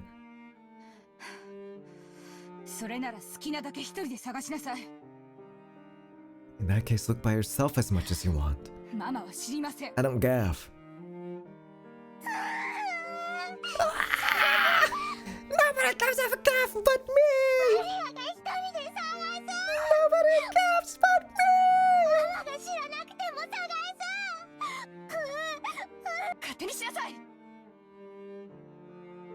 After blasting her with those last few words, Rosa spun on her heels and returned to the mansion. Maria probably viewed that as a cold gesture meant to injure, but that wasn't Rosa's intention. It was because the hand with which she had so emotionally struck Maria's cheek was still numb.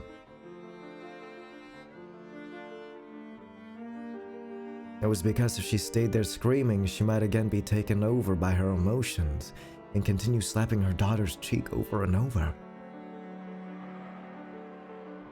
After Rosa left, Maria was left alone in the rose garden. Okay.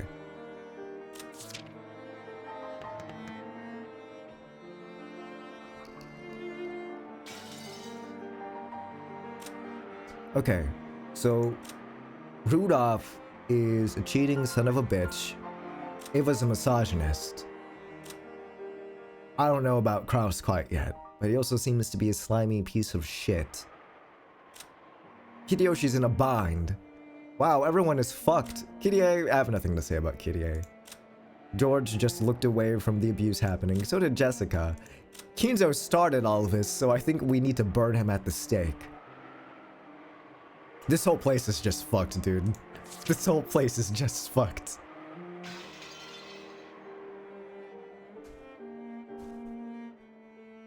The wind began to blow stronger and stronger, and every once in a while a raindrop would fall on her forehead. However, Maria couldn't leave that place. Not until she found that poor wilting rose. It had definitely been there. Even so, it wasn't. Even though she knew the place and even though it had been there, it wasn't.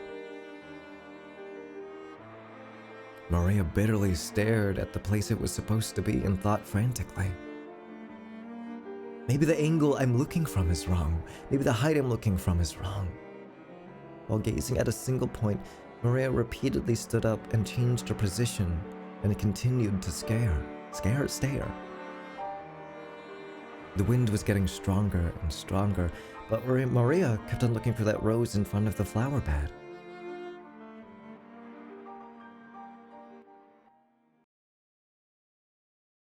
Glass shatter? No. Oh, it's raining now. Did anyone come to get her?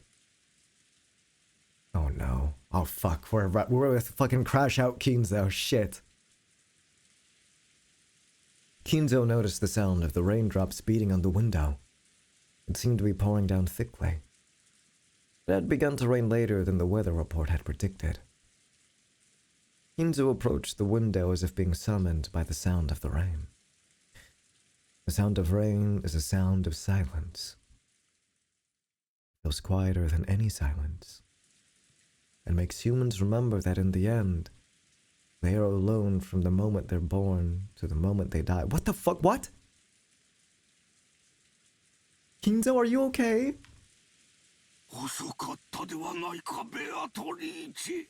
You're late, Beatrice.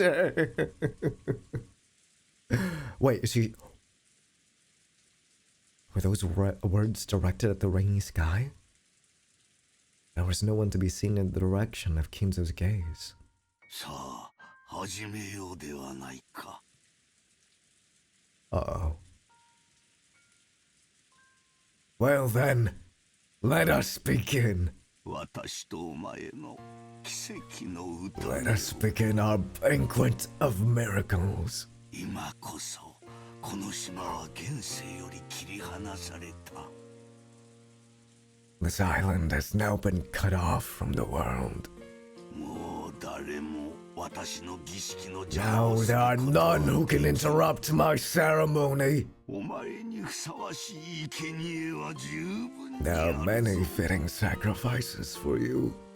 息子たちが4 4 人、 of my children, その伴侶が 3 3 of their companions, 孫たちが 4 4 of 人、 my grandchildren, 私に me and my guests and my servants. どれでも好きなだ You け may くら devour うがい as い。 many as you please. 運命の鍵は悪魔のル The ーレット key に of 従い fate will 生贄 select を the 選ぶであ sacrifices in ろう。 accordance with the demon's roulette. そのルーレットが私を選ぶならば、 If that roulette 私 chooses すらも me, お前の生贄と even な I る。 will become your sacrifice. だが、だからこそな。 However, because of that, それだけの狂気を because か I ける will から bet on こそ、 such madness, 私は必ずや偉 I 大 will な most 奇跡を起 assuredly こすだろ bring う。 forth a grand miracle. さあ、好きなだけくだ Come, さい。 devour to your heart's content. 私はそのルーレットに打ち I 勝 will つだろ achieve う。 victory over that roulette. さあ、全てを落とすぞ。 I'll put everything on the line. まずは後ろ宮家の家督を First, 返す。 I'll return the inheritance of the Ushiromiya family. 受け取るがいい。 Accept it!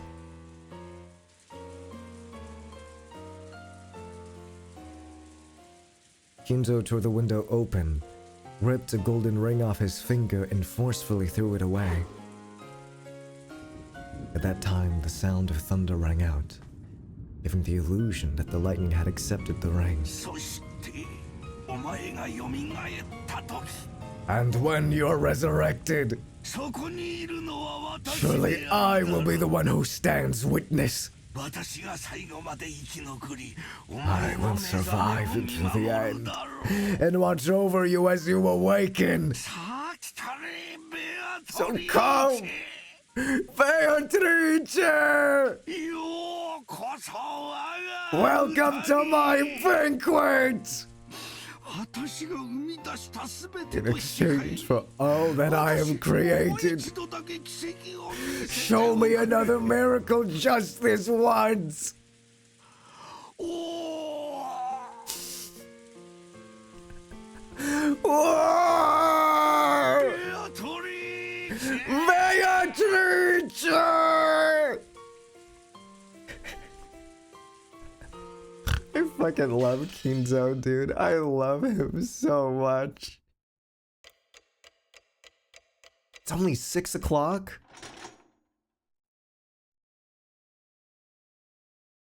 In game, I mean, of course.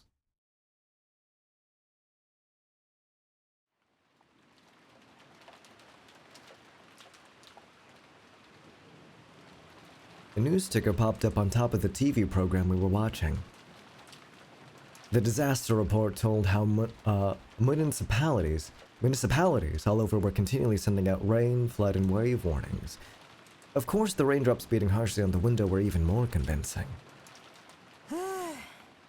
This rain's incredible. Still, man, it's raining this hard, it also feels like it might stop at any moment. そりゃ雨ぜ。 Wish. 台風の速 They 度 said the が遅い typhoon's そうだ moving が slow, so it might be like this all day 明日も悪い tomorrow. 一日ちょっとの天気 And で even a も little bad 船は weather 欠航 report, するもん or で a しょ little bad weather stops the boats from coming. やっぱり日曜日のうちには引き上 It げられ looks ない like we won't be able to head out on Sunday after all.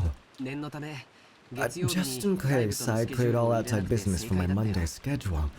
And I'm glad I did. ってことは Which means looks like we'll get to skip school on Monday. 島生活っての Living on an island starting to sound pretty good to me. Come to think of it, Jessica, you've got to take a boat to school every day, don't you? What do you do when the boats stop running? You stay home when it rains and show up late when the wind's blowing like King Kamehameha. If the boats don't come, I stay home. Still, it's not as good as it sounds. Usually I'm ordered to study by myself, and it's not that fun with someone standing right behind you watching everything you do. During the rainy season, does the weather ever stay bad for a long time? And make you miss a bunch of days in a row?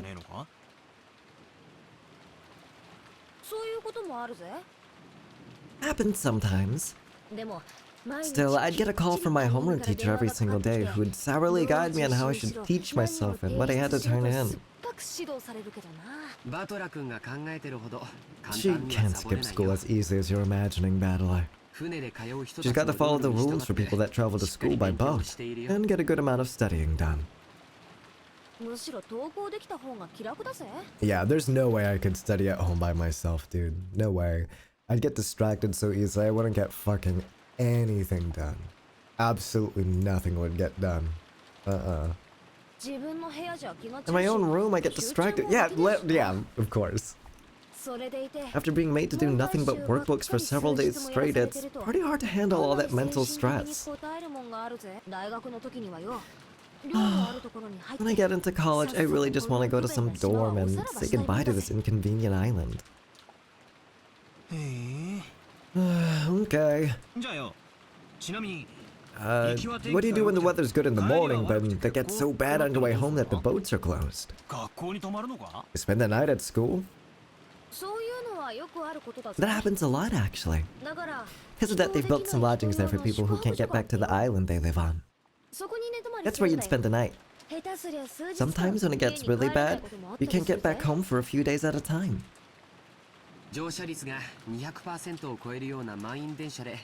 Someone commuting to school or work on a train packed to twice its capacity might seriously think that commuting by boat would be pretty interesting and fun.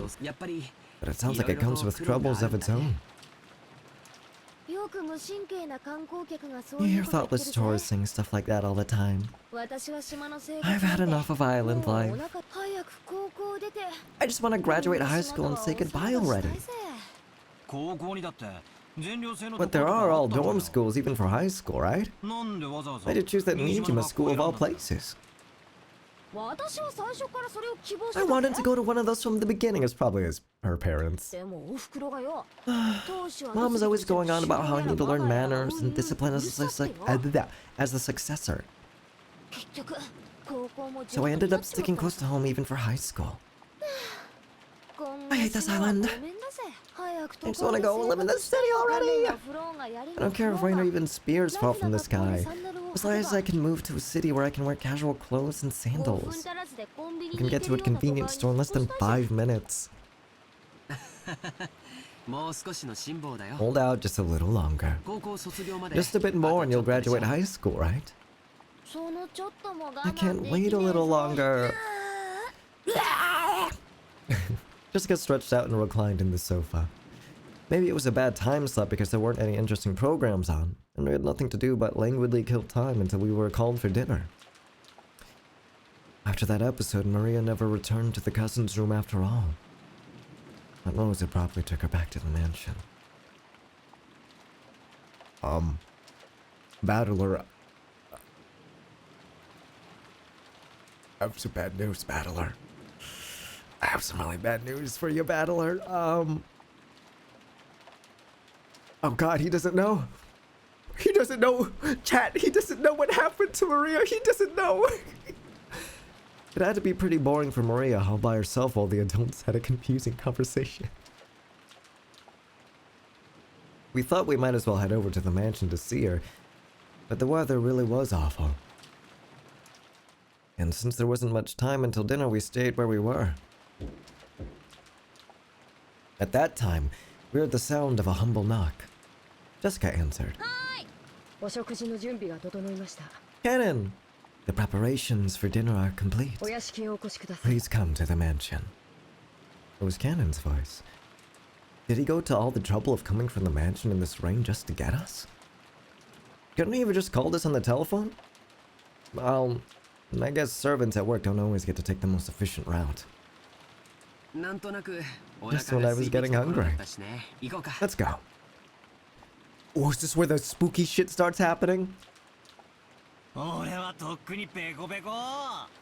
stomach's been growling for a while. I've always been a huge fan of the main family's dinners. And didn't Goda-san say it was half steak or something? I can't wait. Our dinners are always even more fabulous than usual when the family conference comes around. Even I'm looking forward to it. As we left the room, Cannon bowed silently and respectfully. Let's go. Is the rain pretty nasty out there? Yes. Take care not to get your garments wet. After seeing the three of us out, Cannon peered into the empty room.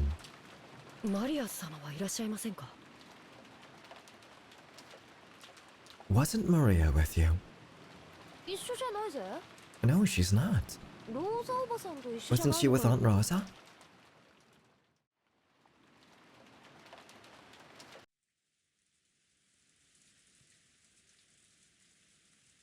Rosa was lying on a sofa in the empty parlor, having fallen asleep before she knew it. Some mother you are! She was bearing a burden that the children couldn't even imagine. That's why she only needed to let her guard down a little before the weariness immediately dragged her into the world of sleep. Realizing this, Genji brought a blanket over to her. When he tried to spread it over her, her eyes snapped open as though she'd been shocked with electricity.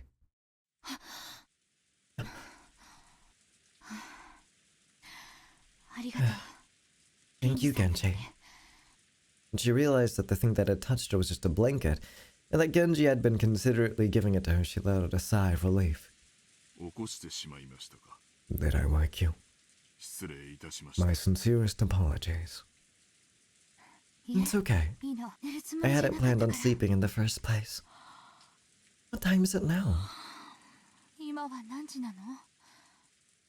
Genji checked a pocket watch when he was asked. It is slightly after 6. Rosa gave her head a slight shake, a little shake, when she realized that not much time had actually passed, even though she felt like she'd slept for ages. Oh, I love that shit. That's the best when you sleep for like 10 minutes, but it feels like it's been like an hour or something. Even though she didn't feel rested at all, the drowsiness that had enveloped her must have been pretty deep. Thank you. I'll be fine without the blanket. I shouldn't sleep at such a strange time.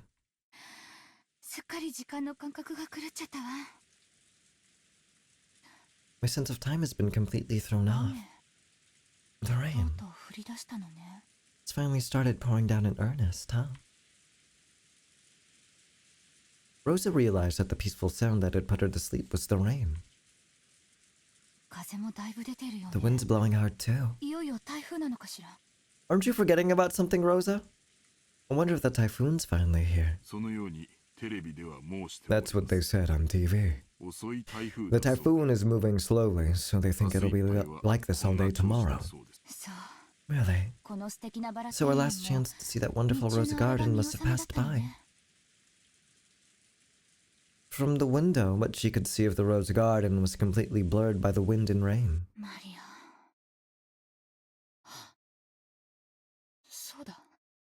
Yeah, what about Maria? Uh-huh.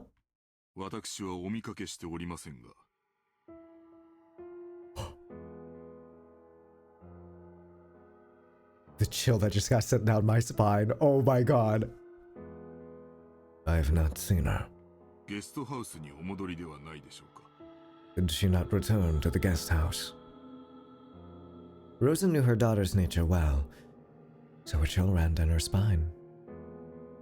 Maria was stubbornly honest, and if she was ordered to find something that didn't exist, she would look forever and ever.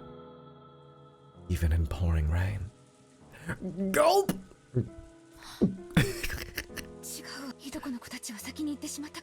Because you were so overcome with emotion in slapping your daughter and you told her to go look for it all alone. Ah. Yeah, it's all coming back now. Miss Rosa, yeah, Consequences of your actions!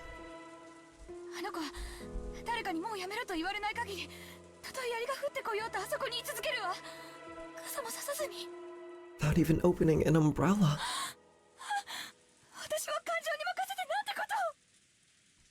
Even though she'd known about Maria's simple honesty better than anyone, she'd once again lost control of her emotions and done something terrible. Maria! Rosa pushed Genji away and ran down the hall. Uh-oh.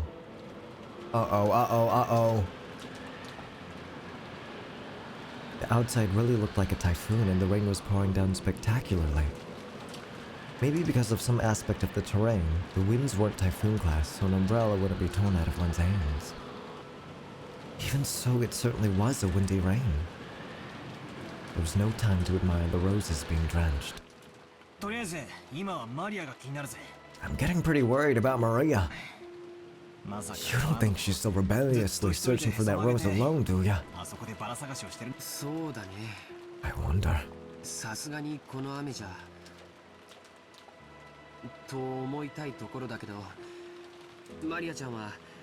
Surely she wouldn't do it in this rain, or at least I wish I could believe that, but Maria... Sometimes she gets really stubborn and intensely straightforward. We hadn't worried much thinking that Aunt Rosa had taken her back to the mansion. However, when Cannon had come from the mansion to call us and thought Maria was here, we got a little worried. I did not see her in the mansion, so I was sure she was here. After all, Rosa was taking a nap. You didn't see her on your way over here? My apologies.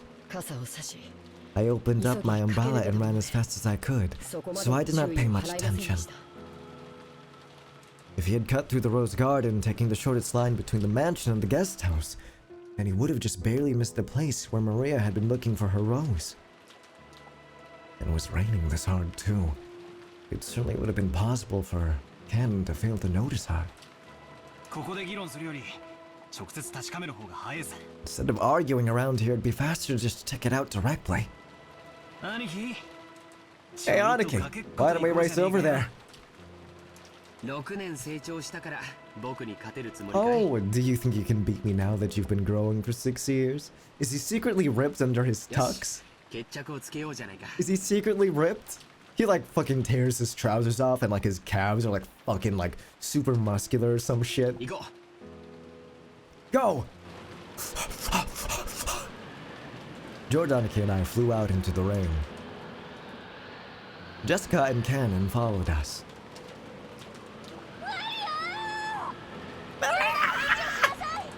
If you're there, answer me! Oh no, it's over, it's Jover. It's a meme in the fandom that George is... Yeah, he reminds me of this character from Angel Beats, and his gag was like... He was trying to distract the teacher, and then like he rips off his clothes, and he's like, the truth is, I'm actually ripped under all my clothes. That's what I imagine fucking George to be.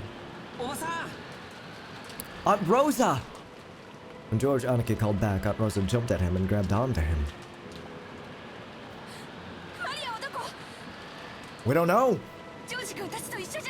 Isn't she with you? We didn't meet with Maria after that. Maria!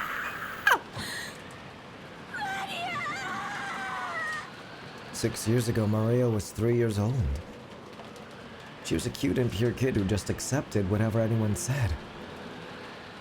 But 6 years have passed since then. She's 9 now and experiencing the ups and downs of life. Should have taught her something. But Maria, are you telling me you're still as innocent and pure as you used to be? Maria! As I circled the rose bed, something white unexpectedly turned to face me. It was a white umbrella.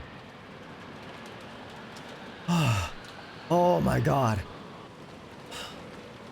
Maria was crouching down, holding a white umbrella and still searching for that rose. Thank God.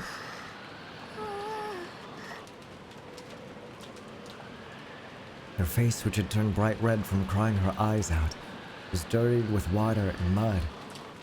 And then when Battler approaches her, she looks at him with like a fucked up, evil, like demonic eyes. Demonic red eyes, and then like blood starts streaming down her face. I was like, Battler, why didn't you save me? And then she vanishes into thin air.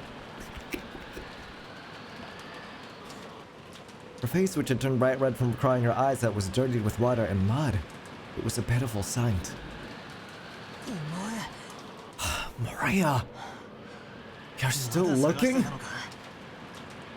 Oh, can't find it. I can't find it.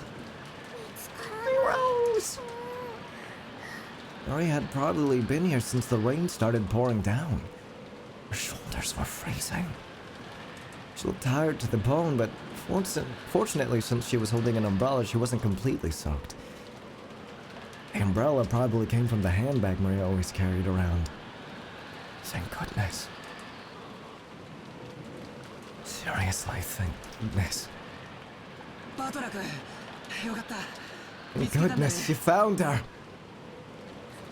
Maria! Wait, we said that at the same time. I'm sorry. I'm so sorry. Aunt Rosa threw her umbrella aside and hugged Maria. Something's wrong. She's not responding to any outside stimulus. Something's wrong. Something is gravely wrong.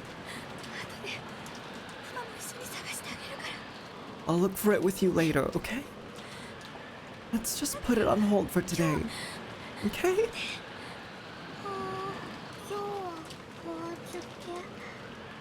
It looked like Maria still wasn't able to accept it, but she no longer had enough energy left to resist. Jessica and Cannon caught up with us. Oh, it was just a scare. Oh, it was just a little scare. I'll have a towel. Oh, what'd he say? Sorry, I skipped that. I'll have a towel ready in the mansion immediately. Maria, we were this whole fucking time! I'm sorry. I'm sorry for being such a bad mother. Why don't we head back to the mansion for the time being? If we stay here, Maria will I'm positive she has more than a cold, buddy. She probably has hypothermia. You're right. Let's go, Maria. If you don't get you cleaned up, Grandfather will be mad. Okay, she's normal. Never mind. There's no demon possessing her or anything. Okay. You did a good job holding out, Maria. Once the weather gets better, we'll go search together. We couldn't stay in the rain forever. We took Maria with us as we headed back into the mansion. Maria apparently wasn't as worn out as I'd thought. When she remembered we were having calf steak for dinner, she started chanting, "I'm hungry! I'm hungry!"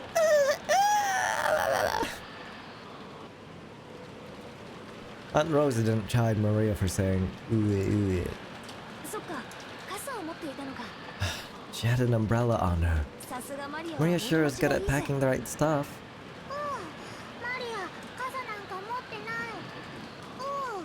Who gave it to you then? Did Beatrice give it to you? Beatrice gave it to you? Oh, I borrowed it from who? Some caring person must have brought her an umbrella. A normal kid would look for shelter once it started raining, but Maria was too stubborn to give up so easily. So maybe that caring person gave up on telling Maria to find shelter and decided to at least give her an umbrella. I see. I'll have to think then. Who was it? Beatrice. I know it! Beatrice! The name Maria cheerfully mentioned was that of the island's witch. Rosa took a deep breath and asked again, trying to do so in a way that wouldn't damage Maria's good mood. Really? That's wonderful. So who was it? Who brought you the umbrella? Don't. Don't you dare hit her. Or I will jump into the damn game and kill you. Maria immediately realized her mother didn't believe her and started crying out unhappily again. So Rosa stopped pursuing the subject. It'd probably be faster to ask whoever lent Maria the umbrella during dinner, rather than ask Maria herself. Oh, I'm so scared.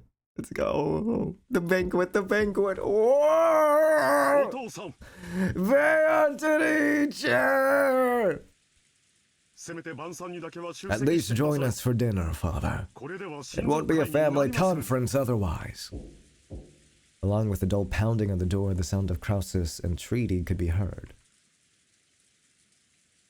However, the voice seemed to be resigned to the fact that nothing it said would be heard. Kinzo, won't you at least come out for dinner? All your children have gathered here to see your face, haven't they? Silence, Nanjo. So the bishop won't work.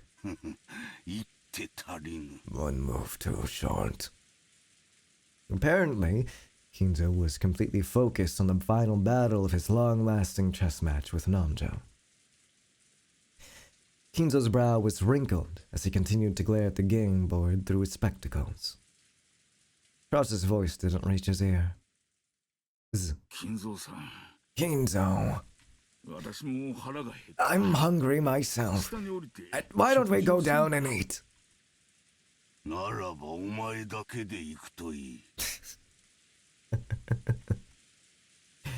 Go by yourself if that's what you want. Let me consider this next move for a little longer. We are going to finish it tonight.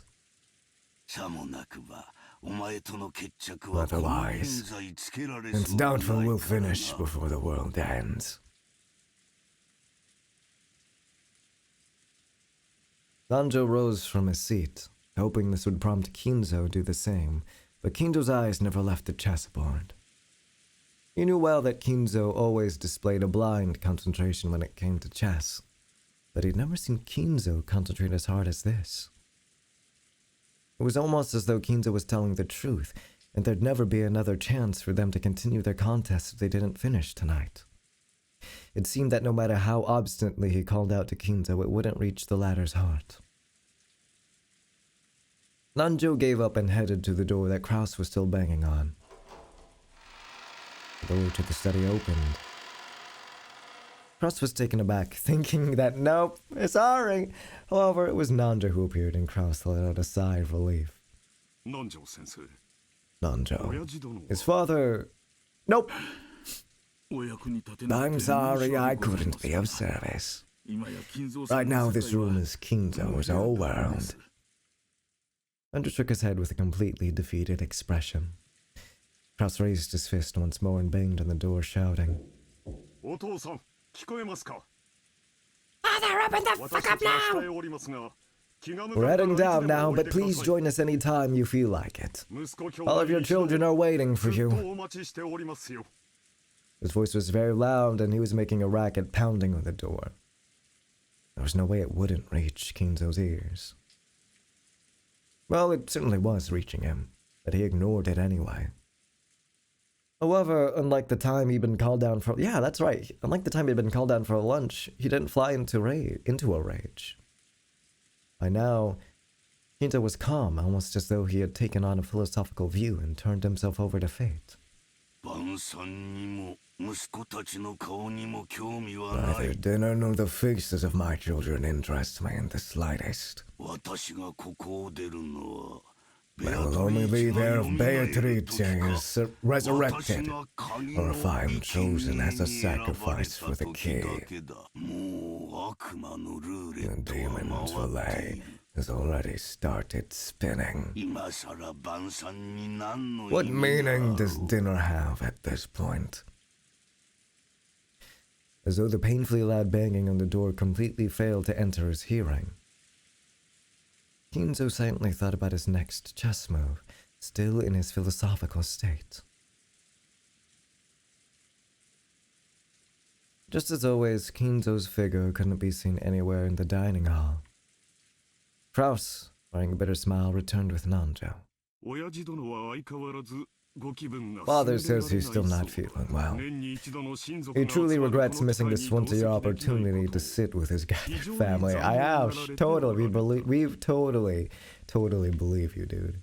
Given Kinzo's personality, there was no way he'd showed signs of regret, and none of his relatives showed any regret at his absence. Surprising. Then why don't we start dinner? If you will, Goda.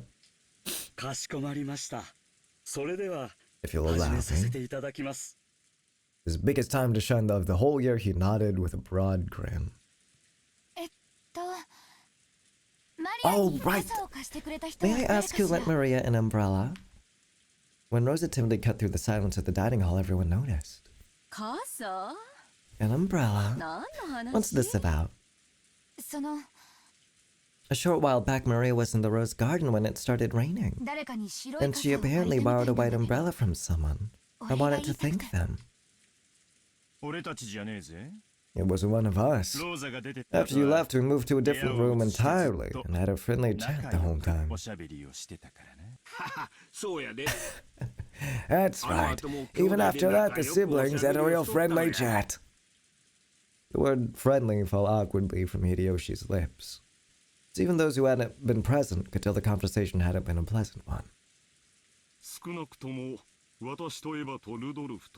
At the very least, it couldn't have been me, Eva, Rudolph, Hideyoshi, or Kirie. We were together the whole time, even after Natsuhime-san and Rosa left. The whole time until the meal started.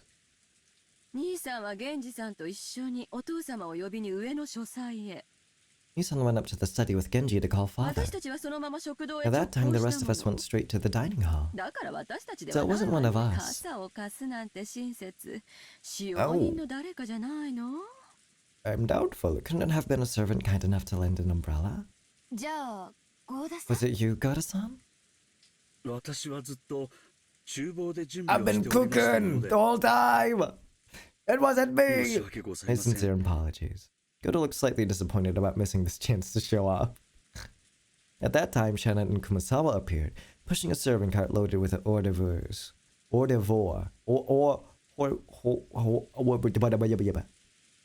d'oeuvre. Then what about Kumasawa or Shannon? Yes? Has something gone wrong? Shannon had only come in part way and shrank back, mistakenly thinking that the others were searching for the one responsible for an error. It's not like that. It started to rain when Maria was alone in the rose garden. After that, someone lent her an umbrella. Aunt Rosa said she wanted to thank that person. It was Beatrice! Maria, her mouth a thin line, said the witch's name in a small voice. Aunt Rosa explained the situation one more time, and as she did, Kumasawa cackled. It wasn't us. Shannon and I were preparing the rooms together so we didn't go outside. Yes. I'm sorry I wasn't able to be of assistance. Preparing the rooms? What do you mean by that? Because of the rain, we thought it would be troublesome for all the guests to return to the guest house. So the servants were ordered to prepare the guest rooms inside the mansion. How thoughtful. It certainly would be rude to chase us outside in this rain. Could you give it a rest? Yes, after receiving the order from Madam, Kumasawa-san, Kanen and I started preparing the rooms.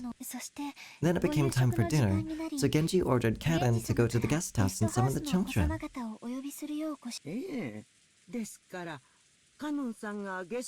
No, Kanen did not. No, Kanen did not find Maria on the way. 傘を終わっ It was Beatrice! It was Beatrice! Rosa was troubled. Oh no. All she wanted to do was give a word of thanks to the person who had lent the umbrella, but she couldn't find them.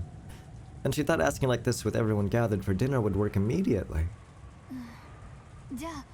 Was it you, Natsuhi? She's gonna say no too. Nope. After everyone's friendly chat, my headache was so bad that... Oh yeah, right, you want to cry your eyes out. I'm so sorry, I just remembered. I'm sorry, Natsuhi. I did not go outside. She's telling you it was fucking Beatrice! Nope.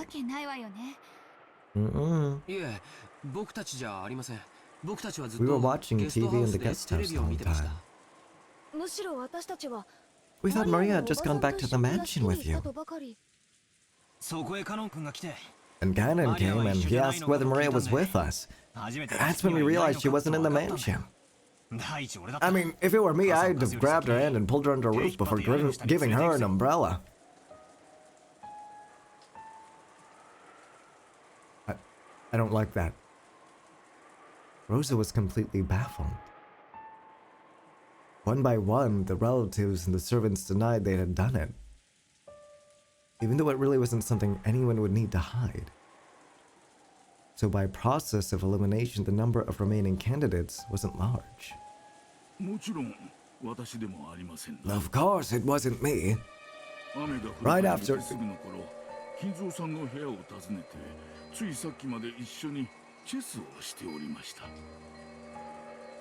I don't like this music. I really don't like it at all.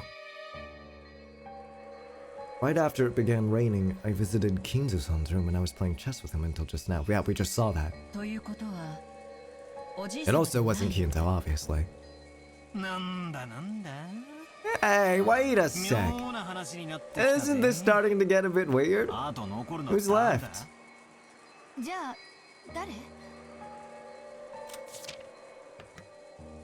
Could have been Goda, not Canon, not Shannon, not Servant Goda, not Servant Kumasawa, not Genji. There's no one left.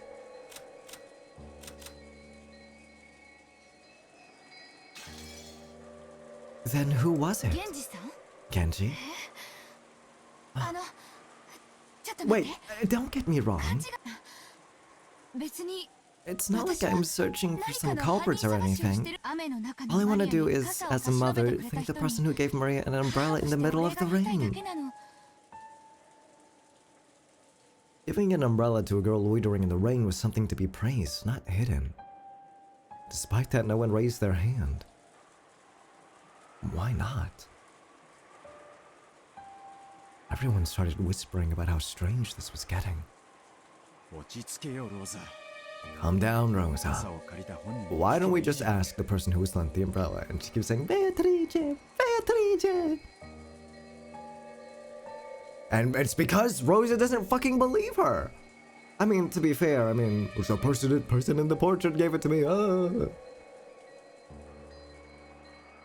However, Rosa bit her lower lip. After all, she already knew how Maria would answer if asked. Of course. Rudolph here's got it right. Maria, tell your uncle. Who lent you the umbrella? Beatrice! Oh no, now they're laughing. Oh no. I see. So Beatrice, the Witch of the Forest, felt pity and lent her an umbrella. What a lovely story. There you have it, Rosa.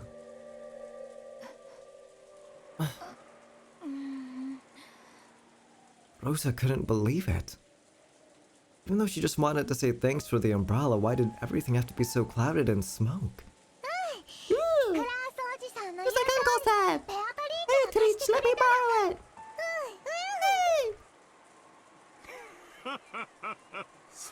Isn't that wonderful? We should all be jealous of such purity. What do you think, everyone? Fuck you, Kraus. I was just laughing with a face that was clearly mocking, but Maria was overjoyed, apparently convinced that her claim was being believed. How would that work? Does that mean a witch really appeared and lent her an umbrella? Jessica asked me in a small voice that wouldn't carry over to Maria, who was sitting across from me. Has Maria ever been the type to make jokes? If we'd heard that kind of story pop out of my old bastard's mouth, we would have just taken it as another joke. It was hard to explain it away like that when Maria said it. It's getting pretty unnerving. No way! She's always been frank and serious. She's the sort who'd believe any joke, even ones normal people could instantly tell were lies. Oh, hold on, my friends are... I can join in a little. My friends are asking me to play Marvels. I just saw their message. The message was like an hour ago, but I'll still humor them anyways if they're still playing in a bit.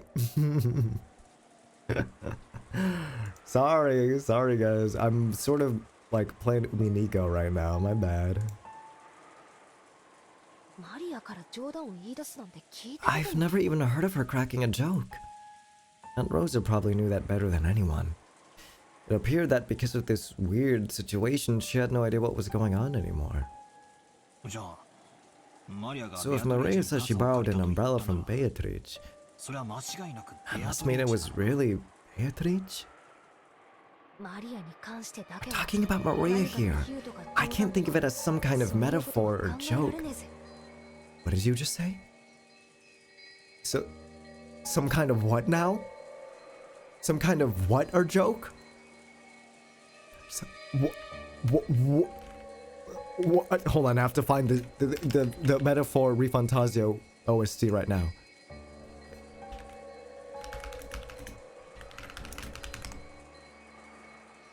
Such a bad joke. Some kind of metaphor. Oh! Sorry.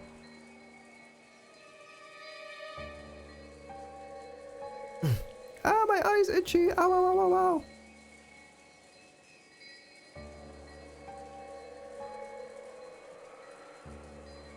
Ugh. It might be best to take what she says at face value. Then what's going on? Are you saying Genji or someone put on that fancy dress from the portrait and gave Maria the umbrella? Doubtful. I'm not sure about that. That's what I want to know. Ah, my eye. Jessica shrugged jokingly, but her expression didn't completely match her attitude. Once the hors d'oeuvres were set out and Goda showed off his vast store of knowledge, the meal began. A couple casual chats broke out here and there, but they seemed somehow distant. The meal ended up being so quiet you couldn't ignore the sound of the rain sneaking into the dining hall.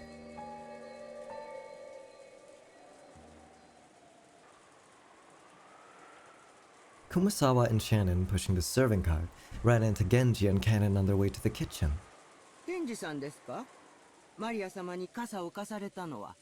Did you lend Maria an umbrella, Mr. Genji? An umbrella? Yeah, he doesn't know either. What are you talking about? Well, I heard that when it started raining, Maria was alone in the garden. It seems she borrowed an umbrella from someone there, but we don't know who. It wasn't me. After all, I actually thought Maria was in the guest house. When Battler first found her, she was already holding a white umbrella. My apologies, but it wasn't me either. Could it actually be the master? Both in the dining hall and right here, everyone had stated that they hadn't done it. That left only Kinzo, but...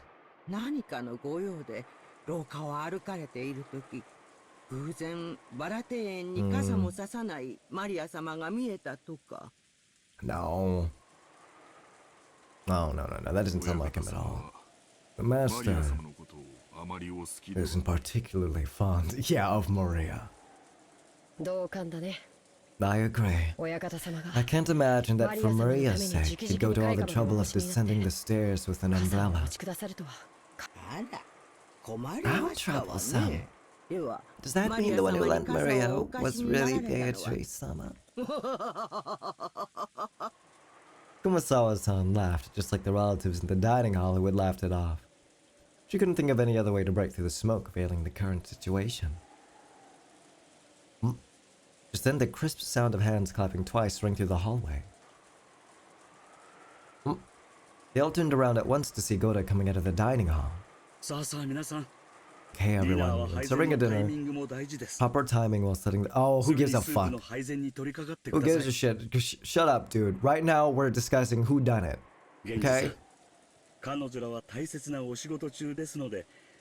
Hey, where do you get off bossing him around? Hold the fuck up, bud. Kanon glared at Goda for being rude to Genji, a person Kanon respected. Genji, realizing this, patted Kanon once on the shoulder as a warning. He reluctantly turned away and returned his expression to normal. Obey Goda's instructions. Hurry and prepare the dinner table. Come now, there's no time. Don't dawdle. Hurry. Goda grabbed the serving cart from Shannon and steadily pushed it towards the kitchen. Then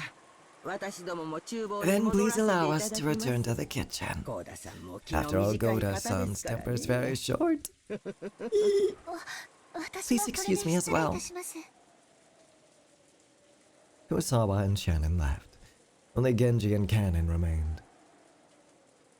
Through the window, the darkness of the rainy night could be seen, along with the occasional thunderbolt. Genji, did Beatrice really return? I don't know. Shall I inform the master? That isn't necessary. If she truly has returned, she will eventually appear before the master of her own accord. Furthermore, she is a fickle person. It'd be pointless to report to the master, only to find that she doesn't appear. I wonder if this means the master's ceremony has already begun. Probably.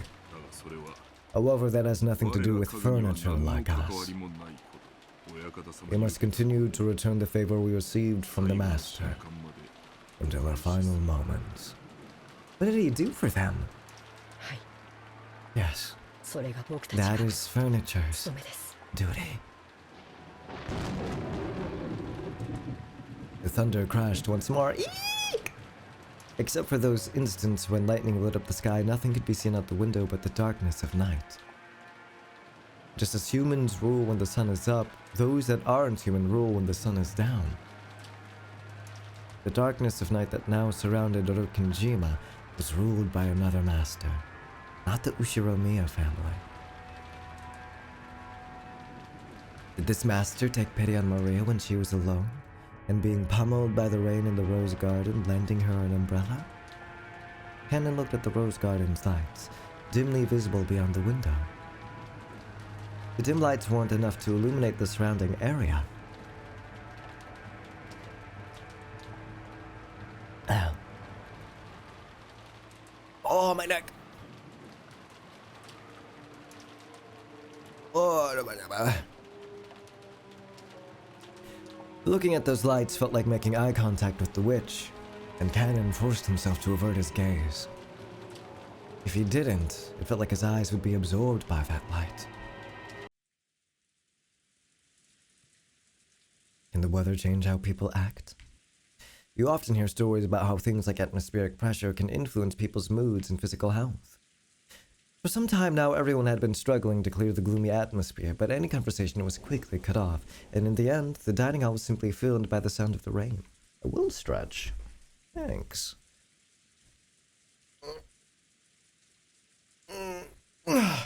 Dessert was some kind of chocolate cake accompanied by pear sherbet.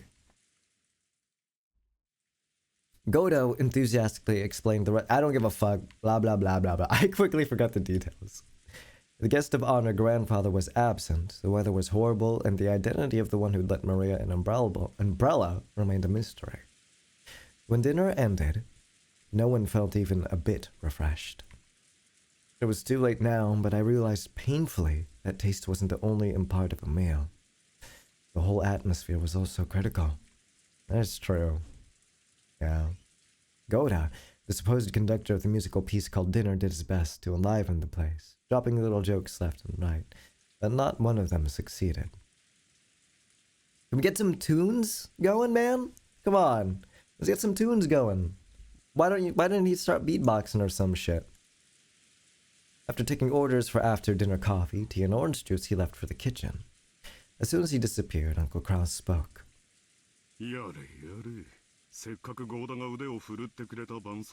What a waste that the dinner Goda worked so hard to create is met with such a gloomy atmosphere. Absolutely. It just feels like nothing would taste good today. Oh, I'd like to know why you feel that way. Later on, I'll do all I can as your older brother to help cheer you up. Aunt Ava grimaced slightly. I'd already heard she wasn't on good terms with Uncle Kraus, but it was pretty clear now. When I looked around, I noticed that my father and Aunt Rosa were also grimacing. There was something besides the weather troubling all of them. Both Aunt Ava and my dad are not looking too happy. Really? I don't think so. I asked Aunt Nancy, who was sitting on my right, but she seemed to be in a bad mood as well. She snapped back as if to say she was absolutely not interested. Well, our adult conversation got a little complicated. It isn't something kids like you need to worry about, Battler. Isn't that right, Natsu? Kirie. Uncle Hideyoshi laughed as he spoke, but without his usual brightness. It's empty! You can't trick us! I could vaguely imagine just how complicated their conversation had become. On top of that, even Aunt Nancy and Kirie, the people he had directed this comment to, ignored him, as though they hadn't heard anything. I didn't know what kind of conversation they'd been having while his kids were away, but it reminded me of how Dad said he had stomach cramps when we arrived at the mansion. The family conference might have been a playful reunion to us kids, but it was different for the adults. After Uncle Hideyoshi's comment was ignored by the others, an awkward silence fell over the room, and Kirie-san spoke up. Oh, nice save, Kirie. We were talking about how the kids' careers would turn out. Such as what lies in your future, Battler. Will you just drift on to college? Wouldn't that be a little disheartening as a starting line for the long race of life? Wait a second. If you start talking about something like that in the middle of a meal, it won't digest well, and we'll all end up getting constipated. That's right. We were talking about Battler and Jessica's careers. You've got to think seriously about the future. Hideyoshi heartily agreed as if they had actually been talking about that, but it's probably wrong. Kirie had been obviously trying to change the subject. However, if Kirie had determined that this was the best course of action for now, she was probably right. Taking this into account, I cast aside my suspicions to the cause behind Aunt Ava and Dad's bad moods. At long last, the serving cart returned filled with coffee and tea. If nothing happens soon, I'm gonna probably pause around here. But if something big happens, I'll probably pause there and then call it until next week. Kumasawa and Shannon served it to everyone. Goda then explained that this concluded tonight's meal. If only the mood had been a bit more cheery, it might have been the best dinner of my life. It was a shame this best of dinners couldn't have been under the best conditions. George's dinner over now. Over? It's a slow burn. No, I want it to happen now. I assume the typhoon is probably gonna occur for longer, and everyone's gonna be like, "What the fuck's going on?" And then boom! Watch me, the evil witch Beatrice. I will need 6 sacrifices, and then she brings out a fucking revolver, shoots fucking hopefully Rudolph in the head. Not Kraus, because he's probably gonna be important later for negotiations. Probably gonna shoot Natsuki. Gonna shoot who else? I can't even remember their names. Okay, we need 6, right? Okay, so Rudolph gets shot 3 times, and he counts as 3 sacrifices. And then Kinzo gets shot, and then Nanjo gets shot. There's our 6 sacrifices. Rudolph counts as 3, and then wait, no, wait, no, I need 1 more. And then going to get shot. There, 1, 2, 3, 4, 5, 6. There we go. There's the 6 sacrifices we need. Was it even 6 or was it 4? Okay, it was 6. I remember that much.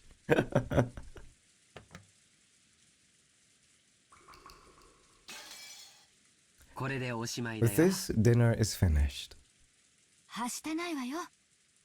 Don't be rude. Stay in your seat and calmly drink up. Maria looked like she was really excited by the occasionally crashing thunder. Maybe she wanted to quickly finish eating and run over to the window. She'd been fidgeting for a while, waiting for the meal to end. Some people are afraid of thunder while others find it interesting, and Maria was apparently one of the latter. Therefore, when she heard from George, Anake, that dinner was over, a huge smile broke across her face. I love thunder! She rose from her seat, took out her handbag, which she'd set under her seat, never having left it while she was eating, and began fishing around inside of it. No one seemed particularly concerned by this behavior. Until she pulled out a fucking gun! She pulled out a shotgun. What's that? Where did you get it? George was the first to notice it. As he spoke, Battler noticed too.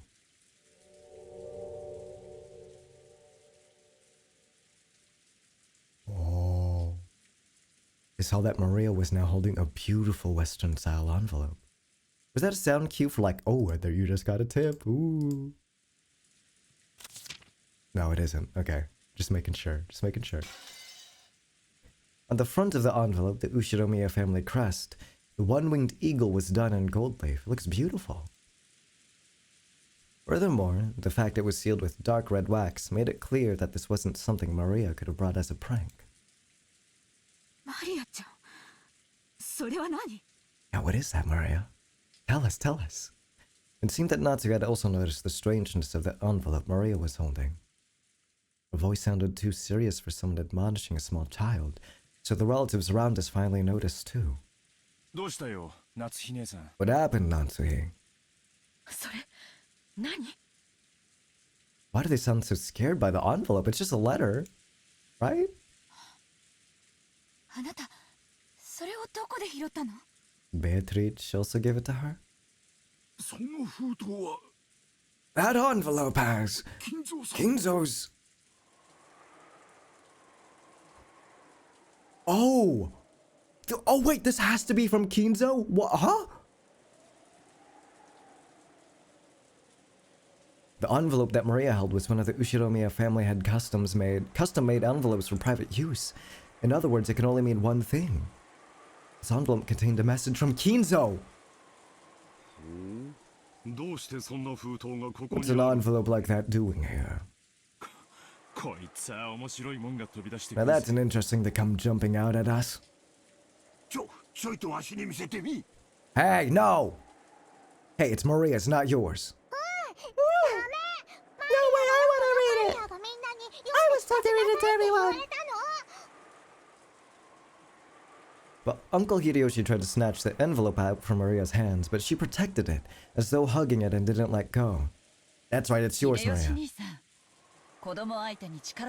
Yeah, you can't use force against a child, come on, man.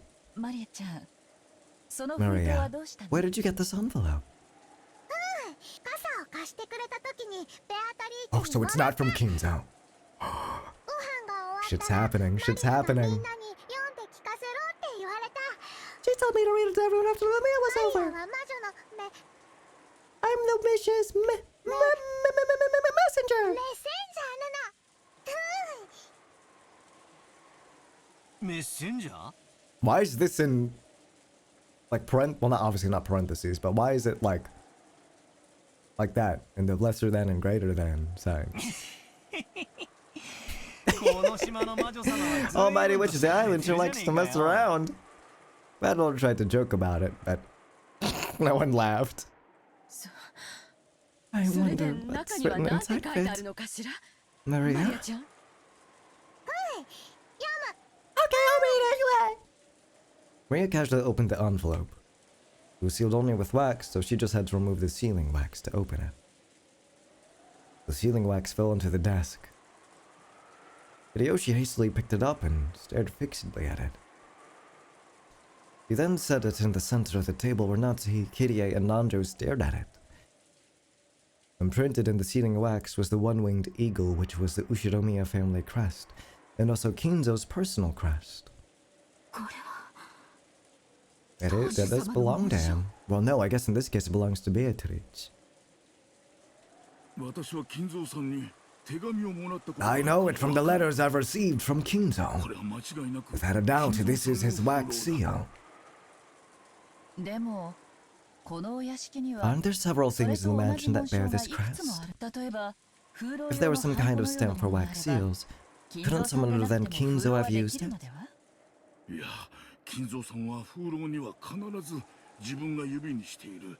No, Kinzo would always use a ring on his finger as proof of the Ushiromiya family headship when he sealed the wax. The shape and complex design is definitely Kinzo-san's seal. Oh wait, what if Beatrice, when he threw it out and you know the sky accepted it, that was Beatrice picking it up, and then she, whoa, I got storytelling, oh my god! That is not necessarily so. Anyone in the family must have received a letter from father at least once. We can't eliminate the possibility that someone used that wax as a model, create a fake seal and pass themselves off as father. I agree with Aniki. No matter how much the seal resembles Dad's, we can't prove it's the real thing. It doesn't prove this envelope came from him. Well, it didn't come from it, it came from Beatrice. I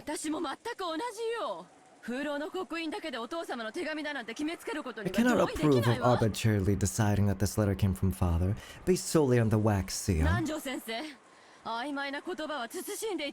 Nanjo, couldn't you use a bit more discretion with your vague words? I apologize. It wasn't my place to speak. One after another, all the siblings from Chaos on downwards rejected Nanjo's Jesus, you guys are mean. They feared from the bottom of their hearts that Kinzo's intentions were written in there, and that it might be some announcement regarding the inheritance that would be decidedly unfavorable to them. Maria, the person who gave you that envelope was the same person who lent you the umbrella, right? I don't know what "u" means. Is it true? Yes. So in other words, the witch, Beatrice, gave Maria-chan that envelope along with the umbrella? Maria nodded forcefully. The dubious letter handed over by someone suspicious. It is, yeah, it is. Yeah, it is. There's nothing wrong with just reading it, right? Adler said it to Jessica in a small voice, trying to act tough, but Natsuki heard him clearly and glared at him with threatening eyes. And then, Beatrice told you to read it after the meal is over, right? Come on, read it already! Fucking read it! Fucking read it already! Jesus Christ! Fucking read it now! The envelope didn't come from... Yes, we've established that like 20 times! Regardless of who actually wrote it, why can't we just see what's inside? Yes, read it! Fucking read it! Radiant! Maria, 読みなさい。 As all the relatives stared fiercely at Maria, she spread the letter open with a rustle. We just established it didn't come from Dad! You're pissing me off! Whenever father announced something to us in the past, he would always send Genji if you didn't do it directly, correct? I cannot believe the... そう、マリアをメッセンジャーに Maria, a messenger? That definitely doesn't suit father's tastes. But it suits Beatrice's. ローザ、これはマリアちゃんが私たちを脅かそうという何かの隠し芸なんでしょ Maria isn't really a kid who'd be capable of something so thoughtful. Fucking finally! The words came out of Maria's mouth, but for some reason her voice seemed different than usual. Everyone went suddenly silent. 六軒島へようこそ、後宮家の皆様方。 Welcome to Rokenjima, members of the Ushiromiya family. 私は金蔵様にお仕えしております。 I am Beatrice, the alchemist for this family employed by Kinzo-sama himself. That's crazy. 黙って。 I have served him for many years in accordance with their contract, but on this day, Kinzo has announced the final suspension of the contract. Therefore, I ask that you acknowledge my resignation from the position of family alchemist from this day forth.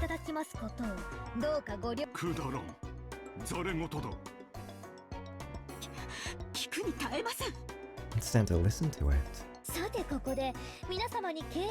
And now there is one part of the contract that must be explained to all present. I, Beatrice, lent Kinzo a vast quantity of gold under certain terms. One of these terms specifies that all the gold is to be returned to me upon the termination of the contract. Furthermore, I am to receive everything of the Ushiromiya family as interest. Oh, we're all broke now. It's been ridiculous from the very beginning. Let her finish! Shh. So it's basically one of those things, right? Doesn't it just sound like one of those contracts with the devil? The contract expires, so they come to collect with interest. She's trying to grab some retirement money for her old age or something? What a cheeky witch. Battler, now isn't the time to joke around. Battler made a face as if to ask, if I can't make fun of this, what can I make fun of? Some of the adults' faces were pale while others looked dazed. After hearing this, you may feel as though Kinzo has been savagely ruthless. However, Kinzo did append a special clause to the contract so that you would have a chance to preserve your wealth and honor. If, and only if, that special clause is fulfilled, I will lose my rights to the gold and the interest for all eternity. Is it the puzzle? I mean, the riddle? It's the riddle! The Riddler! Special clause. Beatrice retains the right to collect the gold and accumulated interest upon the termination of the contract. However, if someone is able to discover the hidden gold of this contract, yep, Beatrice must abandon these rights for all time. The collection of the interest will proceed shortly, but if any one of you fulfills the terms of the special clause, I shall return everything, including the portion that's already been collected.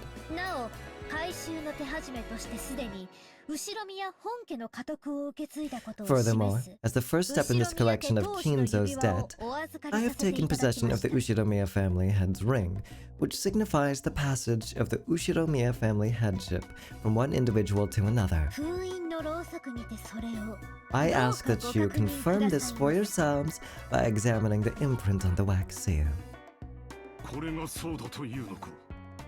Are they trying to claim that that's the meaning behind this seal? That father would relinquish his ring is unthinkable! Pearl stared at the sealing wax as if trying to burn a hole through it. Eva and Rudolph were doing the same thing over his shoulder. Come to think of it, when we were playing chess, I did have a strange feeling that something was missing from Kinzo's finger. Don't fit. No, don't say that shit. It's not a vague memory. This was like maybe an hour ago, okay? Don't dismiss it. We can't prove its authenticity here. Only by asking Father directly can we determine whether he really handed over his ring, and whether this letter tells the truth. That's right. It's just as Kirie-san says. Do you really think Kinzo will tell you? After all, that person's thoughts sometimes surpass the bounds of common sense, after all. No matter what happens, it's still nonsense.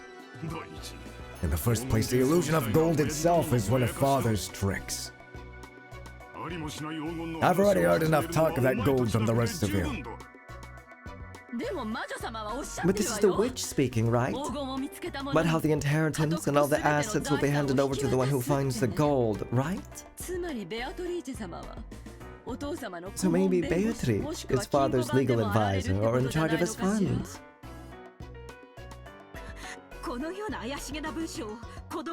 You can't possibly trust some strange person who entrusts such a suspicious paper to a child. Aniki, we need you to be frank with us.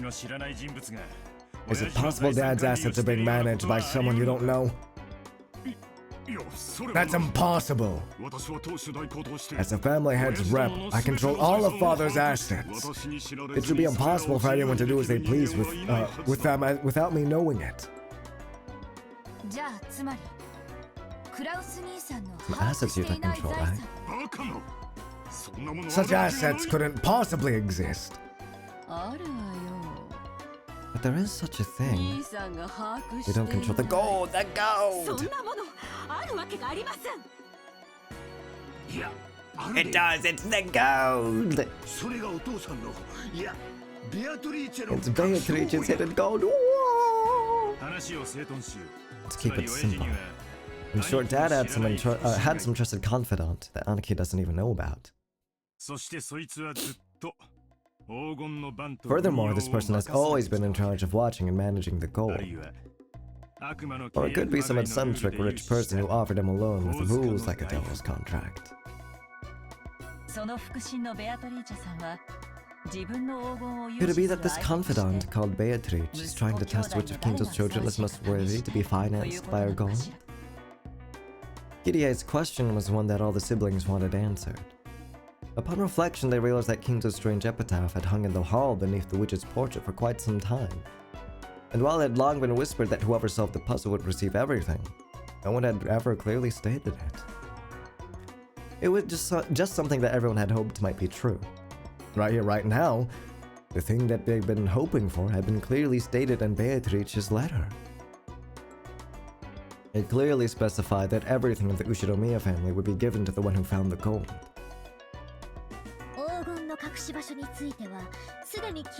Kinzo has already publicly displayed the location of the hidden gold within the epitaph under my portrait. The rules apply equally to all who can read it. If you discover the gold, I shall return everything to you. Tonight, I ask that you enjoy your battle of wits with Kinzo to the fullest. I sincerely pray that this night will be both intellectual and elegant. Beatrice the Golden.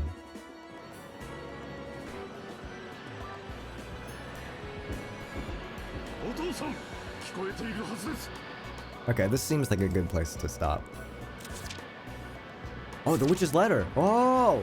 So this will be a great place to stop, and then if I don't remember anything, I can just go back to the tips here. Awesome!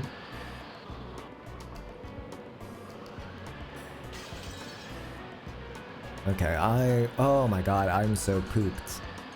I'd love to continue tomorrow, but my voice is super hoarse. I don't even know if I'll be able to stream tomorrow. How long did I stream today? 9 hours. Holy shit, I just broke 9 hours. Oops. But thanks for tuning in, guys. I appreciate it. That was fun. That was fun.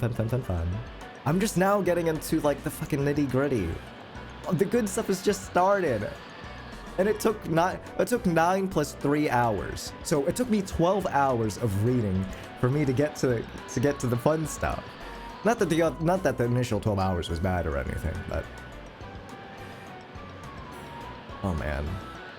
I want to keep playing tomorrow. But we'll see how my voice feels tomorrow. I know I said I would play Metaphor, but I might just play that on Saturday instead. 9 hours of voicing a suit. To be fair, a good chunk of it wasn't even voicing. And it was just me just reading. I'd say half of it was me actually doing silly voices. LOL.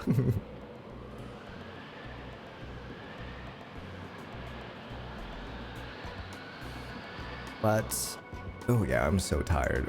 But yes, I will see you guys later, okay? Thanks for hanging. Thanks for reading with me and listening, I suppose. It was a lot of fun, and if I don't see you tomorrow with Umineko, it'll be more next week. We'll see how I feel tomorrow. We'll go based stuff out. Otherwise, just assume next Thursday it'll be the same. Same deal. Hopefully similar amount of time I'll read. Yeah. Bye guys. Bye.